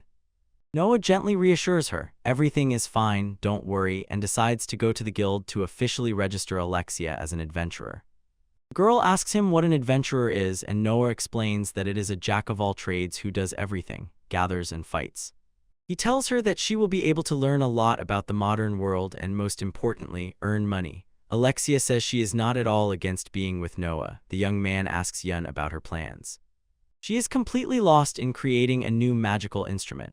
Fafnir says that her concentration during work is simply incredible and explains that the girl is now trying to redirect the power of runes. They decided not to distract Lady Yun from work and went to the guild without her. Heroes enter the Adventurers Guild in Ludolfell. Alexia registers and receives a certificate confirming that she is a D-rank sorceress, and the girl thinks the registration went smoothly, but in her opinion, she spoke very poorly. Noah says that Lady Yun had written a recommendation letter in advance, thanks to which Alexia immediately received the D-rank. The girl considers Yun a wonderful person, and the hero was also promoted to D-rank. Fafnir feels that Noah's skills truly deserve an S-rank. The young man reminds that rank can only be increased by one indicator at a time. He decides that it is time to return home. Alexia's stomach rumbled. She told Noah that she was hungry, and he suggested going to the market. He likes the idea and runs ahead of the boy. Alexia says that after dinner she and Noah will go swimming together. Noah refuses, saying he will never set foot there. Fafnir offers himself to the girl. The hero admits only now did it occur to him what gender his familiar is. Noah makes another attempt, and she is literally left speechless. Suddenly, a tall man in a long black cloak appears before them and blocks their path. His silhouette is reflected in Noah's pupils. The young man suddenly recognizes his father in him. He did not expect to find him here at all. The hero asks him why he is in the capital of the kingdom. Alexia looks into the man's face and suddenly realizes that before her is Noah's father. He says that all explanations will come later, and they urgently return to the manor. Noah reminds his father that he was the one who drove him out of there, and the father barked for him to shut up and listen. The man grabs the boy by the hand. Fafnir is ready to protect his friend. Noah tells his father that he will not return. He replies that now he has his own affairs. The father lets go of his hand, and everything finally becomes clear to him. He firmly declares that in that case he will take him by force. A magical fiery sphere flared in his hands. Noah shields Alexia and Fafnir with his body, warns them of the danger, and introduces them to his father. The man surrounded by burning bullets is, according to the young man, the strongest fire mage. The father launches all the fireballs simultaneously at the sun, but he intercepts them. All the father is stunned. Noah creates a magical barrier in front of him, and all the bullets hit it. He calls it ancient magic. His father freezes in amazement when he sees the purple fire and believes that what Princess Claudia said is true. The man asks his son if he found the ancient grimoire, and Noah answers yes. The man suspects that thanks to Noah's deciphering, he mastered ancient magic from grimoire. Orders him to return to the estate and become the next head of the family, but the young man refuses. Noah refuses because the father sees only talent in him. The man does not understand what he wants to say by this. He does not understand what is wrong after all. Aldeheim's is an honorable family of sorcerers, and talent is above all for them. The young man remained silent in response to his father's words, while Fafnir sat on his shoulder and looked menacingly. The man said he did not want to cause a riot in the kingdom's capital, but in such a situation, he would have to anyway. He again unleashes a storm of magic on his son. Turning around, Noah notices Alexia with outstretched hands and immediately asks her what is wrong. The girl, frightened, fears that the man will hurt Noah and begs the boy not to hold back and not to care that he is his father. The man looked threateningly at Alexia and called her a disgusting little girl. Suddenly the ground shook beneath their feet, and without taking his eyes off his father, Noah shouted, warning about the earthquake. Everything subsides as quickly as it begins. Frightened residents come out of their doors and ask each other if everything is all right, wondering why it shook so violently. The man threatens Noah that he will definitely bring him back and warns his son, do not try to run away from me, it will not succeed anyway. Watching his father leave, the boy quietly calls him. Then he turns to Alexia, thanks her, and apologizes for his father. It seems the girl does not hear him. She is so deeply lost in thought. Fafnir asks him if he feels the same as he does. Noah answers affirmatively. In the distance, a source of incredible magical power appears. Suddenly, a huge monster with a shell covered in giant spikes appeared in the kingdom. Girl tells Noah that it is the Turtle of Dreams. Alexia cannot believe that she still exists in this modern world. In the eastern part of the royal capital, a monster of enormous size suddenly appeared, and now it is heading here. In the ancient ruins, records were found, and they say its name is Dreamy Turtle. Lady Yun appears before the royal family in the palace and tells them this information about the monster. The princess trembles with horror. The king promises to pacify the dream turtle with the full power of the kingdom of Razdi. He decisively orders the Night Order to urgently assemble a squad of mages and immediately call all adventurers of rank D and above. King decisively gives the order to notify other nearby adventure guilds. Mr. Carl and Sir Rena learned that His Majesty wants to gather as many adventurers as possible to the royal capital Ludolf.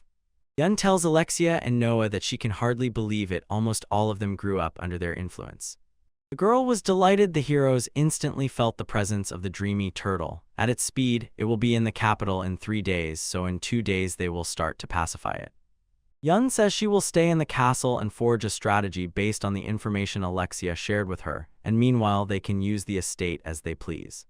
Alexia asks her not to overwork and to rest, and the girl waves goodbye to them and leaves.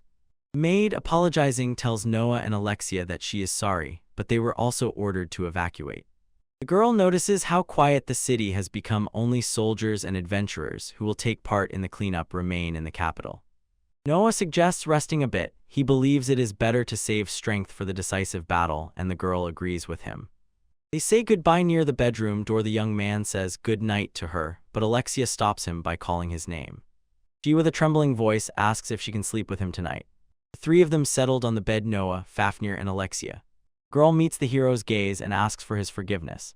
She says that since the appearance of the Turtle of Dreams, her past constantly haunts her. She is so frightened that she cannot sleep. Noah understands this and looks at the familiar, who is sleeping soundly. Alexia asks the young man if he has a tense relationship with his father. Noah answers yes and wants to explain everything to her. He admits that he comes from the Aldheim family, a respected magical family that disowned him because of his useless talent. The girl thinks it would be wonderful if they could understand each other. Noah says that everything is much more complicated than it seems. Alexia asks him, "Promise me that you will not die." She says that she knows how strong he is, but the Turtle of Dreams is an unusual enemy. Even in Kirkshish he had no equal. Noah swears to her that he will not die. He will defeat the Turtle of Dreams. The girl presses against his chest and he gently strokes her head. Alexia falls asleep and he thinks about how to find sleep himself now. The young man knew he had to pull himself together. The Turtle of Dreams is probably the strongest of his opponents. He wonders if his father will become an ally in taming it, and this very thought warms his heart. Finally, all 3 fall asleep and the bedroom falls silent. Morning has come at the Fafnir estate. Alexia and Noah are awakened. The young man anxiously asks what happened. He fears that the movement of the dream turtle has changed. The dragon grumbled that it was already past noon and asked how much longer he was going to sleep. Noah exclaimed he did not expect it to be so late. He remembers that today they need to be at the garrison. The young man tells Alexia to get up and change clothes. The girl sleepily rubs her eyes. She has just begun to change, and Noah with his familiar is already leaving the room. The hero asks her if she is not worried at all, since on the eve of the decisive battle she slept so soundly. The girl replies that he himself snores like a pig. Fafnir says that the main thing is they made it on time. Meanwhile, in the east of Ludolf stands a garrison. They need to pacify the phantom turtle. Alexia is amazed at how many people are here. Noah says that people from neighboring towns also come here. Some of those present look quite unusual. The familiar suspects that these are probably S-rank adventurers, of whom there are only 12 in the kingdom of Razde, and Fafnir has questions for Noah. The familiar says in this battle it is uncomfortable for him to fight in the form of a small dragon, and before such a crowd he cannot take his true form. He disappears into the tent and surprises his friends with an unusual shadow. The heroes are stunned to see that Fafnir has transformed into a human, and a woman at that. The familiar says that in this form he can easily lose control and adds that the concept of gender does not exist for him. All adventurers are given instructions in case of an emergency quest, and Noah thinks he should take a look at them. Alexia asks what is written there. Fafnir shrugs and says he has no idea, and the young man adds that the forces involved are divided into 3 main groups. The first strike squad knights of the Razde army and a squad of mages. The hero says that the second strike group is chasing them. It includes themselves, adventurers of the Ludolf capital, and those who arrived from surrounding towns. The last line of defense court mages and S-rank adventurers. Alexia asks why they cannot attack immediately, and Noah calmly replies that it is better to give command of the army. The hero says that his father's name is among the commanders of the last squad, and he believes he is lucky they are in different groups, so the chance of running into him during the mission is almost zero. An OAA adds that, moreover, various mechanisms will slow down the movement of the dream turtle. Fafnir thinks intently about what they managed to prepare in such a short time, but how long will others be able to hold out against this monster? Alexia admits that she could not even imagine that she would have to fight him again on this land, and asks her father and the people of Kirkshis to take care of them. The girl swears that this time she will definitely defeat the dream turtle. Noah suggests for now to put things in order. Tonight they will spend the night in a tent. The princess sincerely thanked Father Noah for taking part in this matter and apologized for that day. Mr. Hildegund believes that for Princess Claudia at such a young age it is not easy to take the place of His Majesty. Her Highness does not want anything to happen to her father. The man is convinced that Noah is also involved in this emergency mission and, having proven himself, will definitely attract Claudia's attention. With a burning look, he tells the princess that he wants to fight in the front ranks, and she replies that Mr. Hildegand is very brave, but with his skills it is better for him to be a commander. The next day the time for battle came. The knights are ready for battle, closing ranks. Razdi knights gathered on the field. Cannon salvo broke the silence, a signal to start the emergency mission, the fight with the dream turtle. The battle has begun. The phantom turtle has already stepped onto the battlefield. On the outskirts of the kingdom's capital, refugees are arriving at the temporary shelter. A child asks his mother if that evil monster wants to destroy their home. The mother reassures him, "Don't be afraid, the strong Razd soldiers will defeat it." The mother calms her daughter and sincerely promises, "Everything will be fine." At this moment on the battlefield, the cannons are aimed at the maximum angle. Shells are raining down on the monster one after another. The commander is reported that nothing is working and the turtle's sleep does not stop. He sharply orders the soldiers to calm down and continue shooting, wondering what kind of protection it is covered with. The monster is coming closer and closer, and the soldiers firmly hold the shells ready. Phantom Turtle attacks. The commander orders a retreat. The giant monster drives the army into disarray, destroying everything in its path. The travelers were informed. The turtle has almost reached the second line of defense. Prepare for battle. The travelers are ready for battle. They are glad to finally fight back against the monster. The ghost of the turtle is approaching. They report there are almost no shells left. The defensive barrier is damaged and order has been given to regroup. The soldiers think that everything is in vain and they will not be able to hold the front, ready to fall into despair, thinking about the approaching end. They return again to the commander, but he only grits his teeth. The man gives the order to attack. The soldiers instantly obey him. They rush at the monster, defending their country, comrades, family, and everything dear to them, even at the cost of their own lives. Phantom Turtle is of such a monstrous size that the soldiers look like tiny grains of sand against its background. Alexia sincerely thanks the brave warriors of this era for their courage and pride. She rises into the air and assures the stunned soldiers that they will not perish in this battle. The girl extends her hand and the army is covered by a magical barrier, like a protective dome. She rushes at the monster and shouts to the soldiers to retreat quickly. Alexia warns that the giant is already very close. Phantom Turtle is already here, and the girl orders everyone to run right now. Soldiers silent, stunned. Noah does not take his eyes off Alexia. The hero returns to the Turtle of Dreams. He says that because of her, all the people of Kirkshish died, and even Alexia's father. The young man summons a magical tornado and rushes to attack the monster. The soldiers look amazed and do not understand where the tornado came from. Alexia and Fafnir glance at Noah. The hero shouts that because of that turtle, Alexia ended up completely alone. The young man calls the storm blade. He again rushes at the phantom turtle. Noah sends blow after blow at the monster. Alexia cannot believe that after such an attack she has not a single scratch, since she was defending herself by hiding in her shell. The girls watch with admiration as the turtle withstands blow after blow. Noah suggests that the shell of the Turtle of Dreams can absorb magic and then shoot it back. Alexia warns the young man the monster's fire can be deflected, but settling the score with it will be much harder. The hero sees no point in continuing. It seems to him that everything is the same as with that mithril golem, and Noah understands. The only option left is to change the dream turtle using the Book of Peace. He asks Alexia and Fafnir to distract the dream turtle, a little he has a plan to defeat it.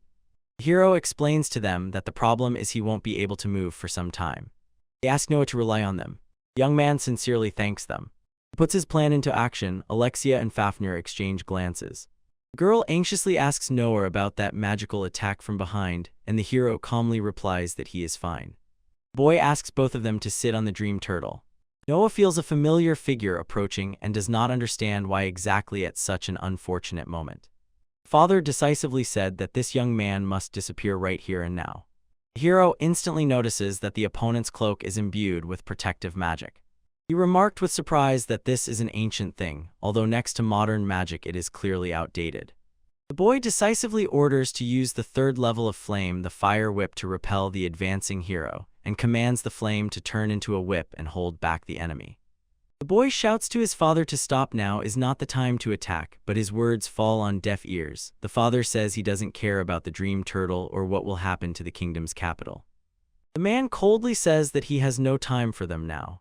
The hero intensifies the attack using absolute flame, and the enemy responds by using ice technique and creates an ice wall. Noah decisively releases a magical shot and repels the enemy's attack absolute flame, which is not subject to any attributes. Shouting about the flame, he enhances his technique to the 6th level of flame. The enemy counterattacks with a powerful spell, Lava Meteor, trying to deliver a strong blow. The mage was stunned by the hero's power. He would never have thought that such a worthless talent could match his strength, and thinks that this power will not reach the Aldheim family. He firmly says that if the boy's exile becomes known, it will disgrace their reputation. He might even be stripped of his title, and he is ready to pay any price to prevent this, but suddenly breaks off his thought. The man realizes if he refuses to return home, he will have to stop this, otherwise he will have to erase his son, Noah Aldheim, from existence. The son addresses the enemy, calls him father with a mixture of love and hatred, and decisively says that he will not return home and will not allow anyone to control him. The main hero insists the decision has already been made. He intends to defeat the dream turtle. The boy admits that he does not want to fight the enemy, but circumstances force him to stand up and act. The boy explains that the circumstances left him no choice, and this made him even more determined. Father notices the serious look of the hero and says the son's name with surprise. The enemy exploded with rage, indignantly accusing the hero of impudence for calling him father. The son says with difficulty that it is too late to pretend to be a father. His words reveal an internal struggle and emotional tension. The father, exclaiming in surprise, says that he disappeared. It is teleportation magic. The man with black hair and a mustache firmly states that he will not allow the hero to escape, calling him a brat. Noah firmly says that he does not intend to run or hide, demonstrating determination and readiness to continue the confrontation. The boy angrily demands that the hero stop picking on him and sternly warns of consequences if he does not let go. The father reminds the hero that he is his biological father, and with stunned surprise cannot believe that the son really intends to confront him.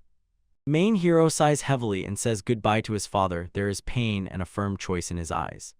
The girl asks another how she feels, and she confidently replies, "Everything is fine."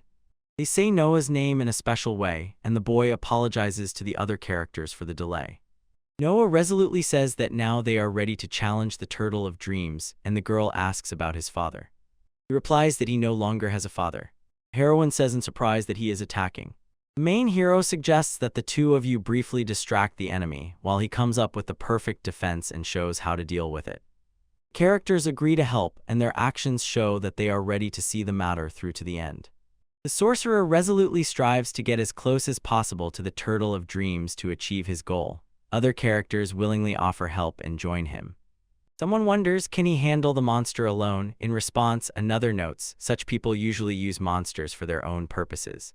The heroes tense up preparing for action, and one of them says, "It's time to start fighting the Turtle of Dreams." Noah sincerely admits that he should have completed the task alone, but now understands how important teamwork is. Others side with him and say they are ready to protect him. The boy realized the seriousness of the situation and decisively got to work. He began implementing the plan to change everything. It is reported that this is the headquarters. Here they calm the Turtle of Dreams. The girl asks what is happening at the front line, and someone reports that the second line of defense is currently breaking through. They say that several incredibly strong adventurers seem to have slowed down the advance of Gray's turtle. The girl in glasses is convinced that these unusual adventurers are Noah and his team. She fervently asks to support them with the entire army. The hero decisively declares that he will not allow the enemy to break through the defense of the last line. The leader shouted that those who arrived for reinforcements must be gathered, S-rank adventurers must take combat positions, and they recalled strengthening the defense with magical devices. The hero carefully peers into the text with strange symbols and assumes that it is encrypted. He is sure that this is the perfect defense and that the current matter is completely different from Guardian Golem. The boy decides to take a risk and, relying on his talent for deciphering codes, tries to read the text. He says that now he understands what it is about. The boy thinks that if he rewrites part of the text about the little turtle from the dream, Noah suddenly begins to doubt, did he make a mistake when he changed the text? The main hero suddenly realizes, to understand the defenses of the dream turtle, he needs to change all the symbols. He says that he spent hours sitting in the library studying ancient codes. The hero decisively says that he is ready to constantly decipher ancient grimoires. The wizard believes that for him, this is just a trifle, he will decipher everything. The girl irritably said that the hero is problematic because of his persistence. The soldier firmly says that it is necessary to attack the enemy's unprotected spots, concentrating all strikes in one point. The heroine says that she does not know who she is, but now they hope the girl with horns must concentrate all magical support on herself, because magic does not work on the turtle of dreams anyway, so do not be stingy. She thinks that the people with whom she had hostile relations have come to her aid. The monster indignantly exclaimed that he was underestimated and admitted that he had been too soft. He says again and again that it is because of the time spent behind bars. People understand, at such a moment one cannot hesitate because of appearance. The monster asks Noah for forgiveness. The enemy says that he has returned again to his evil form. The soldier, surprised and shocked, exclaims that this cannot be and recalls the distorted dragon destroyer Fenrir. Do not be too arrogant, I know my powers. Two warriors exchanged glances and decisively said, now is not the time for talk. The girl showed incredible abilities, as if she were the legendary Fafnir Sublige herself. They say that although it is difficult, he will cover while Fafnir fights the turtle of dreams, even if he has to give all his strength. The girl thinks about what is happening and notices. The magic that Noah uses is now trying to rewrite something. She asks Fafnir to forgive her for having to endure this. Her eyes fall on a book titled The Book of Peace. They say it is the highest power created by the king of the Rune people, capable of changing even the laws of this world. They say the Book of the People's rune heritage ended up in foreign hands, in the hands of a person who did not belong to this people. The enemy says disappointedly that he thought, after the last war he got rid of all the people of Rune, and the girl is sure this time too it is his doing. The heroine shouts to the enemies, don't touch Noah. The monster asks them to step back. He will not allow them to use the power of the Rune people's book again. He decisively says that he must deal with Noah right here. The girl firmly says that she will protect the boy because she can no longer lose dear people. The monster says mockingly that the people of Rune never learn anything and does not understand why it takes them so long to finally start resisting him. He adds they should join their allies. The enemy warns it is dangerous for people to face his power, which he calls darkness. The heroine expresses concern for the young man and asks him to hurry. The hero actively immerses himself in the books, looking for any information or solution for the current situation. They say the old man with a beard, a pointed hat, and a staff is the legendary Archmage Lawrence himself, and the one in black is the one who professionally deals with dragon problems. His name is Siegfried. They say that the estranged Misay is with the king of beasts Fenrir. The girl says that as an elf she does not care what is happening in the royal capital. The wolf turns to her and asks her not to say such things so loudly. She introduced herself as an S-rank adventurer from Hackville, a neighboring duchy of Aleto, where the Familiars Guild is located, and claims to have achieved S-rank not thanks to the party, but solely through her familiar. Character with ears cannot help but notice how many impressive personalities have gathered here. Another heroine also decides to show herself from the best side. Someone asks if she is not the A-rank adventurer Serena. The hero thinks that Noah and others are probably already fighting on the front line. She says that the squad is working tirelessly. The girl says it is clear, the future of the kingdom of Raz depends on how the situation develops. A child calls out, "Your Highness, Claudia." The girl recognizes another character, exclaims in surprise, and thanks Yuna for the hint. The man waved off the thanks, not the time for that now. Yuna said that the Dream Turtle will soon reach the last line of defense thanks to the advanced squads they managed to buy time, and warned Claudia about the worst-case scenario she needs to evacuate.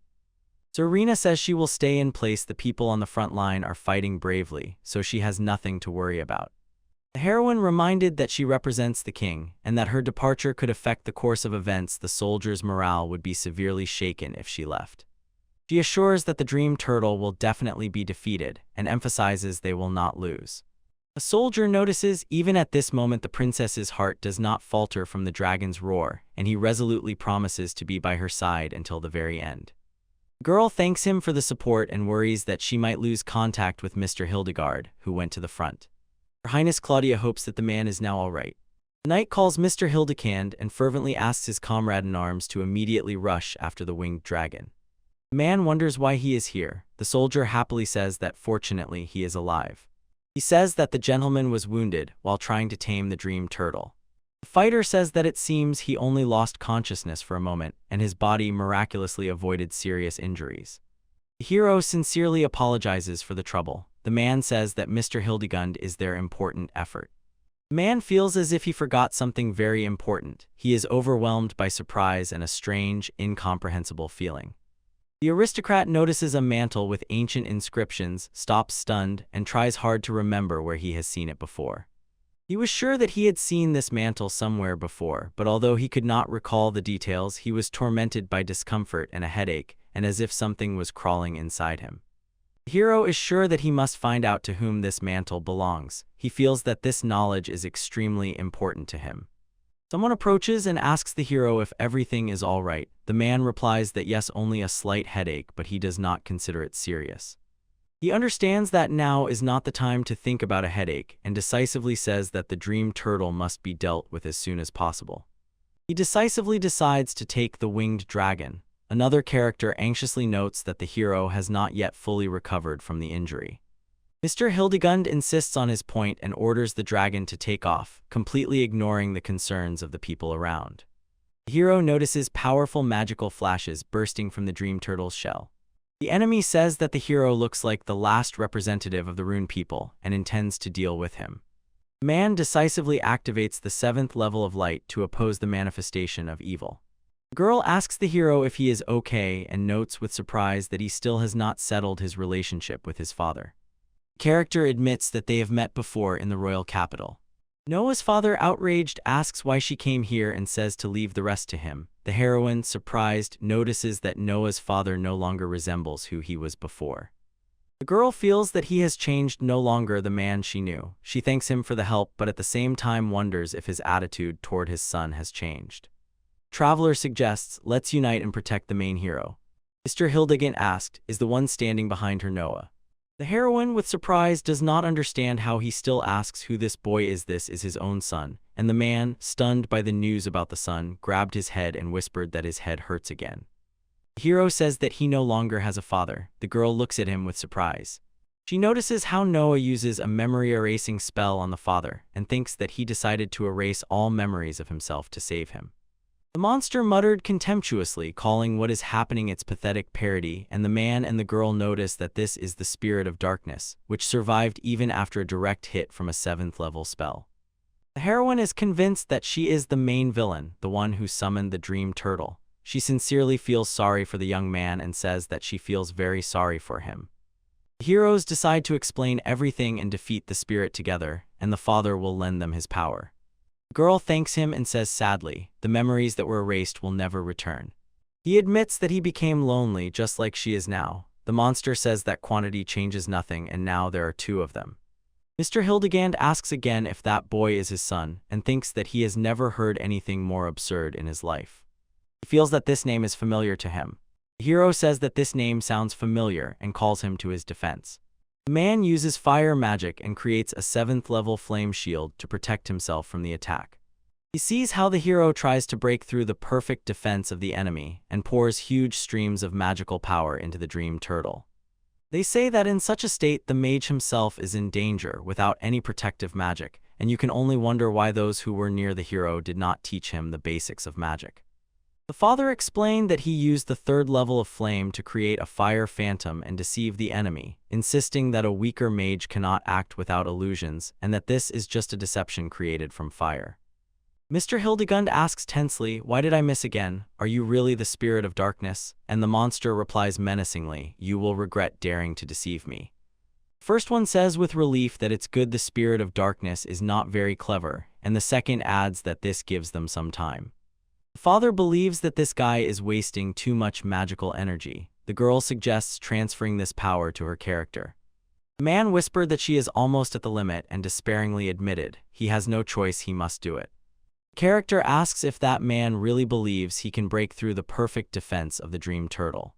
Mr. Hildegand warns her, beware of the spirit of darkness. He asks about Riene and notices that this young man looks a bit like her. The traveler has a headache and the pain is getting stronger. The wizard thoughtfully thinks about this boy and another figure. The heroine calls out to the man and calls him Hilda. She notices again he has fallen asleep at the table. She says she understands how reading grimoires draws him in but insists one must know when to stop. Riene suggests the hero sleep in bed so he doesn't get used to falling asleep at the table and worries that the child to be born might also adopt this habit. The man asks her forgiveness. They say he met her at the Royal Academy of Mages. The young man confessed that he was born into a family of magical aristocracy Aldiheims and has a gift for magic. The girl said that Riene was a commoner but very gifted thanks to incredible diligence and zeal. She took first place among those entering the Academy of Mages. The hero says they often quarreled because he, as an aristocrat, could not lose to her. He further explained that she willingly accepted his challenges, driven by her own desire to defeat an influential aristocrat. He says that during fights they did not hold back at all, but surprisingly their relationship became harmonious. Before they realized it, feelings had already awakened between them. He says that due to their different origins, both sides were categorically against their relationship, but young hearts do not obey orders. They insisted on their own and got married. The woman notices this, and the character replies that what is written here, this is a grimoire. She explains that this is the first book on ice magic for beginners, and ice magic is available to everyone. The aristocrat says he was born into the Aldiheim family, so he should at least know this, but even that won't be enough. The girl asks about name options, and the man says he hasn't even thought about it yet. The wizard sits at the table pondering something and says it sounds good. It will suit both a boy and a girl. The doctor says the woman is in critical condition, and if nothing changes, he will not finish the story. They say Ramina was never healthy, and it was inevitable. The gentleman whispers to her not to say a word, everything is fine. The man says they have a wonderful doctor and midwives, and this doctor will be nearby. Then he adds that he came up with a name for their child. His name is Noah, and asks what her name is. The woman says, I like the name Noah, it is so beautiful. Rain says with regret that he will not be able to see his son's face when he is born. He apologizes to her for constantly causing her trouble. Characters hold hands, showing their love for each other. Girl also says that she loves him. They say that very soon after this Riene gave birth to a beautiful boy, but she herself left this world. He asks not to be left alone, his voice trembling with anxiety. He is afraid and needs her nearby. The man realizes that he should love Noah just as he loved the late Riene and be a good father to him. He admits that he could not come to terms with Riene's death and it greatly affected his psyche. The aristocrat noticed in the child a huge magical power he had never seen before, and it deeply impressed him. The wizard feels that the girl sacrificed herself for the birth of this child, and that is why this child is especially precious to him. They say that to save his soul, he shifted the blame for what happened onto his beloved Antinoa. He is certain that this child, thanks to his unique magic, will become the most powerful wizard in the world. They say that even 5 years after his talent was discovered, he never managed to finish speaking. He feels sadness and disappointment, saying that his dream shattered within an hour. Mr. Hildegand admits that together with Riene, he tried to hurt his child. He says that he considers himself the worst father in the world. The man reflected on how he treated Noah and realized some of his actions can never be undone. He turns to his son, eyes full of wonder and uncertainty. The girl quietly says that erased memories cannot be restored. The shadow moves quickly, the air fills with tension, and he says that he has found them after all. The monster mockingly asks if they enjoyed deceiving him. The woman warns the others, be careful and avoid danger. She shouts for everyone to run. She has too little magical power, and against the spirit of darkness she is powerless. The enemies ask why they are sure he will let them go. The enemy ominously warns that the people of the runes will soon disappear and threatens, nothing will change. The man asks himself, what am I even doing? Doubts and anxiety gnaw inside him. He says that he abandoned the girl so she could defend herself, and asks himself why he is running away. Mr. Hildegand hesitates, not knowing what to do next. His confusion and indecision are immediately visible. The father imagines looking into his son's eyes when he opens them. He feels that all his attitude towards him has always been thoughtless and wonders what good kindness and apologies are now. The hero says that the best thing is to disappear from this world. The spirit of darkness laughs and calls the people of the runes fools. The monster whispers to the character, quietly give up your son and he will be saved. The heroine firmly assures, the spirit of darkness will not be able to possess the boy. The enemy insists that not even the king of runes can change the dreamlike turtle even if he inherited the power of the Book of Peace, for the king himself did not do this. He orders to surrender and accept a worthy reckoning. Another person asks to be released. Shadow says that his head must be empty if he returned after such a thing. Mr. Hildegund reassures the other that Noah is safe. He says he set a barrier to protect his son in case something happens. The man considers himself worthless and painfully realizes that he has ruined his son's life.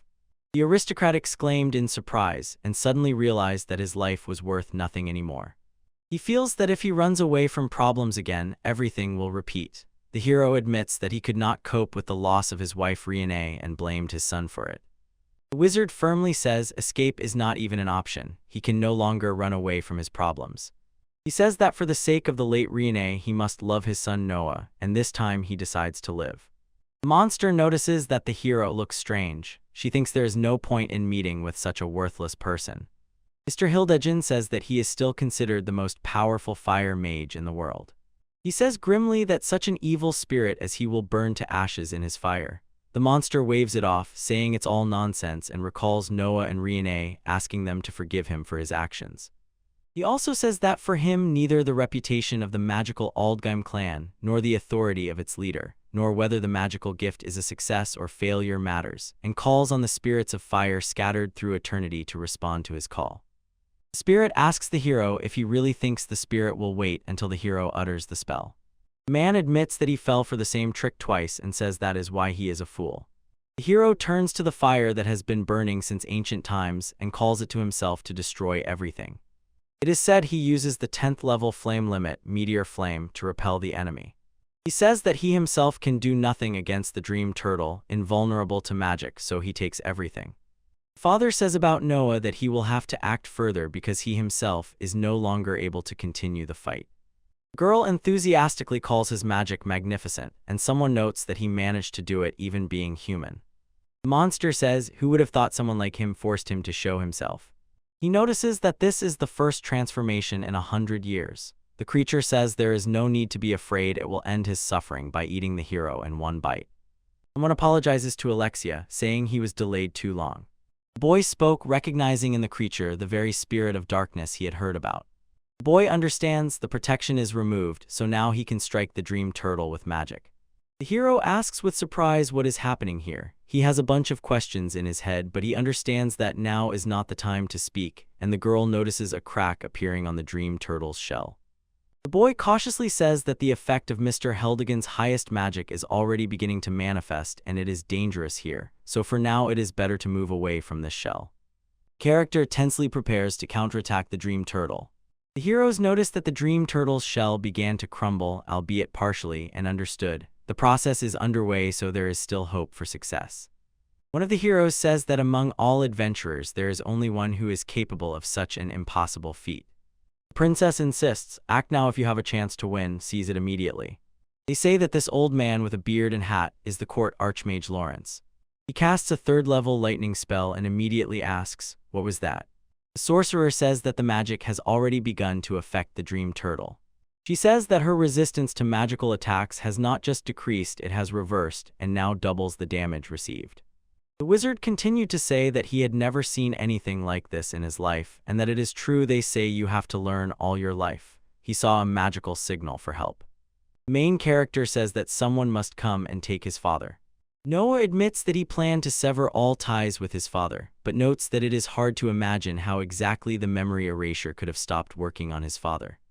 The girl says that her father sincerely regretted how he treated him and even apologized. She understands that she did not catch everything that was said, but she does not finish the story.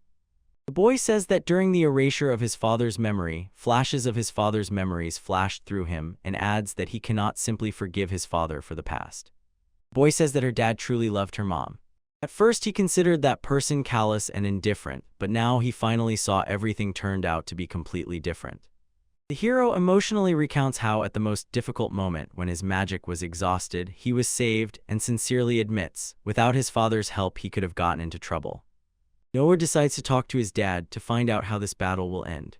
The young man offers to help Alexia with her wounds, but she insists that she feels fine. Although her condition is worrying, he strictly asks her to sit down. The monster is impressed by how Noah managed to break through the intricate defenses of the Turtle of Dreams. One of the soldiers shouted Fafnir, and another knight, outraged, warned the commander about possible danger and said that he himself might get hurt. They say the girl is an S-rank adventurer known as the Cold Mesa, and the wolf is the very king of beasts, Fenrir. The monster irritably notices that someone else is controlling Fafnir and thinks that it is now someone's pet. Mesa thinks with trepidation, is she the only one controlling the S-rank monster, and who is really its master? The traveler wonders how could this mad dragon bow its head to someone and asks Fenrir if he knows him. The king of beasts admits he has fought this dragon many times before. The dragon recognizes a familiar creature and asks in surprise if it is the ice dog. The wolf exclaims how nice it is to meet again after so many years and jokes that he can freeze the enemy just for fun. Someone shouts, calling everyone to focus on the current clash with the dream turtle and reminds to be attentive. The warriors decisively say, while there is still a chance, we must inflict as much damage as possible on the enemy its defense has noticeably weakened. They say magical means of restraint are already ready for attack. They notice that the dream turtle is immobilized. The girl says they are being disabled one by one. They say if they manage to slow down the enemy, even a little, that is already a great victory. The hero barely utters that any wound, even the smallest, matters for their victory. The knights call on everyone to unite and give all their strength to continue the attack on the Turtle of Dreams. The girl says that long before the founding of the kingdom of Razd, near the place where they are now, there stood a huge city-state. The young woman explains that the ancient city was called Karkisha, and ancient people lived there, the Run tribe. The traveler says that even now on the outskirts one can come across ruined structures, remnants of the ancient city Kirksis. The heroine recalls the famous heavenly tower. It is visible from the royal capital, rising to an incredible height. The soldiers are ordered to retreat. The operation is already entering its final stage, and it is then that the dream turtle breaks through the last line of defense. The dragon, shocked by the order to retreat, growled, "Did someone not carefully read the strategy book?"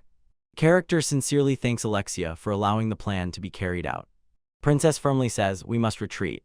They say that if he and Noah had not wandered into those ancient ruins, they would never have met Alexia. Yuna decided that the kingdom of Razd was probably destroyed. It could not withstand that giant monster that suddenly appeared, and she says every action is the consequence of the previous one for a reason. The girl warns that even for the Turtle of Dreams, falling under such weight can be dangerous, especially when its defenses are weakened. The dragon decides to continue the fight despite difficulties and loudly declares that he is ready to take on even greater responsibility. The heroines exclaimed in surprise, "Fafnir." The dragon says goodbye to the Turtle of Dreams. When he feels that his strength and capabilities are exhausted, he falls. They say the enemy no longer moves. The monster, filled with disappointment and rage, says, "Who would have thought they would bring down the heavenly tower? I spent a lot of time resurrecting it, and it turned out to be a big useless thing." He admits that he himself received an incurable wound from Noah and considers the situation terrible. He cannot believe that everything has to end so sadly. The enemy begs the Turtle of Dreams to give him her body. The heroes shockingly notice that the creature started moving again. The princess says firmly that all troops must retreat. She claims they are leaving the kingdom's capital. Another character shuddered upon recognizing the princess. The girl says that if the fight continues, everything will only get worse. The young woman pleads not only they will suffer, but also other inhabitants. People need to be evacuated as far as possible from the capital. Misei feels that the situation is becoming very serious. They discuss whether it will be possible to protect the elven village if nothing changes, and someone notices that this monster is already something like a god or a lord of demons. The enemy declares that the world is beginning to fill with human darkness. He says that this is exactly what he desires. Noah surprisingly noticed that the spirit of darkness had merged with the turtle of dreams and thought that he should deal with it by striking the shell. The main hero, clenching his fists, decides to use the Book of Peace to weaken the enemy. They discover that the object does not appear. Shock and anxiety overwhelm them. The girl, her voice trembling, explained that the power they were using belongs to the king of the Rune tribe. She says that he does not have enough rights to continue using it. He does not even belong to the tribe, so his options are limited. The boy asks what to do. The boy asks Alexia if there is a way to strengthen his powers. The girl replies that she does not know because the fact that he inherited the power of the book is already a miracle. The hero decisively says that there is no choice, he will have to act without the help of the book, and asks her to stay here. The traveler says that if he does not go, the kingdom's capital will be destroyed, and Alexia, surprised and frightened, exclaims that he also has limits. The boy gently reminds the girl of his promise not to die, and she finally calms down. She poured out emotions. I don't want to lose my loved ones anymore, especially after the tragedy with my father. She says that she understood how to increase his access. Alexia feels emptiness. After the death of her father, the throne of King Kirkish is vacant, and she, the princess of the Run tribe, still does not finish this story. The girl thinks that if they marry, the throne will pass to him. The father returns to the girl and says that a kiss for us, the people of the Run tribe, is a very sacred act, and adds that it is given only to a truly dear person. He begs Aldegame Noah to grant eternal protection to the Run tribe. The heroine sincerely apologizes that everything happened so suddenly and says that they just decided to get married. The main hero trembled with surprise and admiration, feeling the power pulsating within him. The girl explains that the hero can now use the Book of Peace without restrictions because he became the king of the Rin tribe, albeit in a rather rough way. She, with burning eyes, says, with this power they will definitely win. Warriors understand they are in danger. Monster initiates a vector change. One of the knights uses the ability of full healing. An OAA makes an indirect spatial transition, leaving others in a different place. The creature sees that its path is blocked by another character and grits its teeth, resolutely preparing to act. The enemy says he never thought that the Book of Peace would be summoned again by someone not from the Rune tribe, and adds that it's even better this way. He will deal with him and seize the power of the Book of Peace. He laughs loudly in the hero's face and challenges him to a fight. The boy turns on some light that pierces the darkness and rushes into attack. And chooses to change the quantity and uses multiplication, creating a pile of swords for the attack. The opponent says that this is a very funny, childish prank. The warrior points at something. Everyone around instantly pays attention to it. Above the dreaming turtle, a shining thing was noticed. It fights with it, and the adventurers froze in surprise. The hero anxiously notices that the magic is disappearing, and the monster says that his ability to use the book does not matter. Without mana, he will be able to do nothing. Noah realized now to change the very foundations of the world using the book, much greater magical power is needed than before. He opens the book and sees records about restoring magical power and overcoming its upper limit. That guy assures that he can change himself. The girl and the opponent froze in surprise when they saw how he completely subjugated the dream turtle. The young man decisively says that as long as the Book of Peace is in his hands, the spirit of darkness will have no chance to win, and the creature asks who he is. He does not believe in the hero's confidence because he remembers how he himself once defeated the Rune King, who also possessed the Book of Peace. They say the kingdom's capital was engulfed by darkness, and this frightens everyone. The hero notices how the pages gradually darken. The enemy says that he filled the very heart of the world with his darkness, and now he will not be able to use the book's power. The enemy threatens that the darkness will engulf everyone, and this scared the heroes. The knight said in despair that the situation is hopeless. Noah realizes the book now consists of black pages, and he is stunned and worried. He notices that the book's pages are not just black. He notices that they are covered with small symbols, and this surprises him. The main character admits that he has never encountered such an absurdly complex language before and feels confused. The boy understands that the symbols on the pages of the Book of the World can be deciphered. The young man recalls his lonely childhood days when his ability to decipher awakened a skill that will now come in handy to understand the Book of the World. The monster loudly announces its victory and celebrates it joyfully. The hero says that to prevent darkness from descending, he mysteriously fell silent. He continues to explain that he will use his absolute defense, the Turtle of Dreams. Noah believes that the world consists of symbols. The power of this book allows him to create anything. The enemy is stunned and cannot comprehend how he still manages to use the power of the book. The hero explains that the shell of the turtle of dreams absorbs all kinds of magic. Noah adds it shoots magical power in response. He says that the dark spirit chose the wrong opponent and adds, if someone else were in his place, the world would already be under his control, as he wanted. The creature stared in shock at the man's actions and could not understand how people could oppose him at all. The main character notices that after the last battle, people have changed no longer the same as before, while he himself has not changed at all. The traveler says that from ancient times to the present, many have inherited experience and knowledge from books. The feelings of people were passed down from generation to generation, and now we live at the very peak of accumulated experience. He sincerely thanks the Book of Peace for its help and support. Noah breaks off the conversation, says that everything is finished, and returns to the spirit of darkness.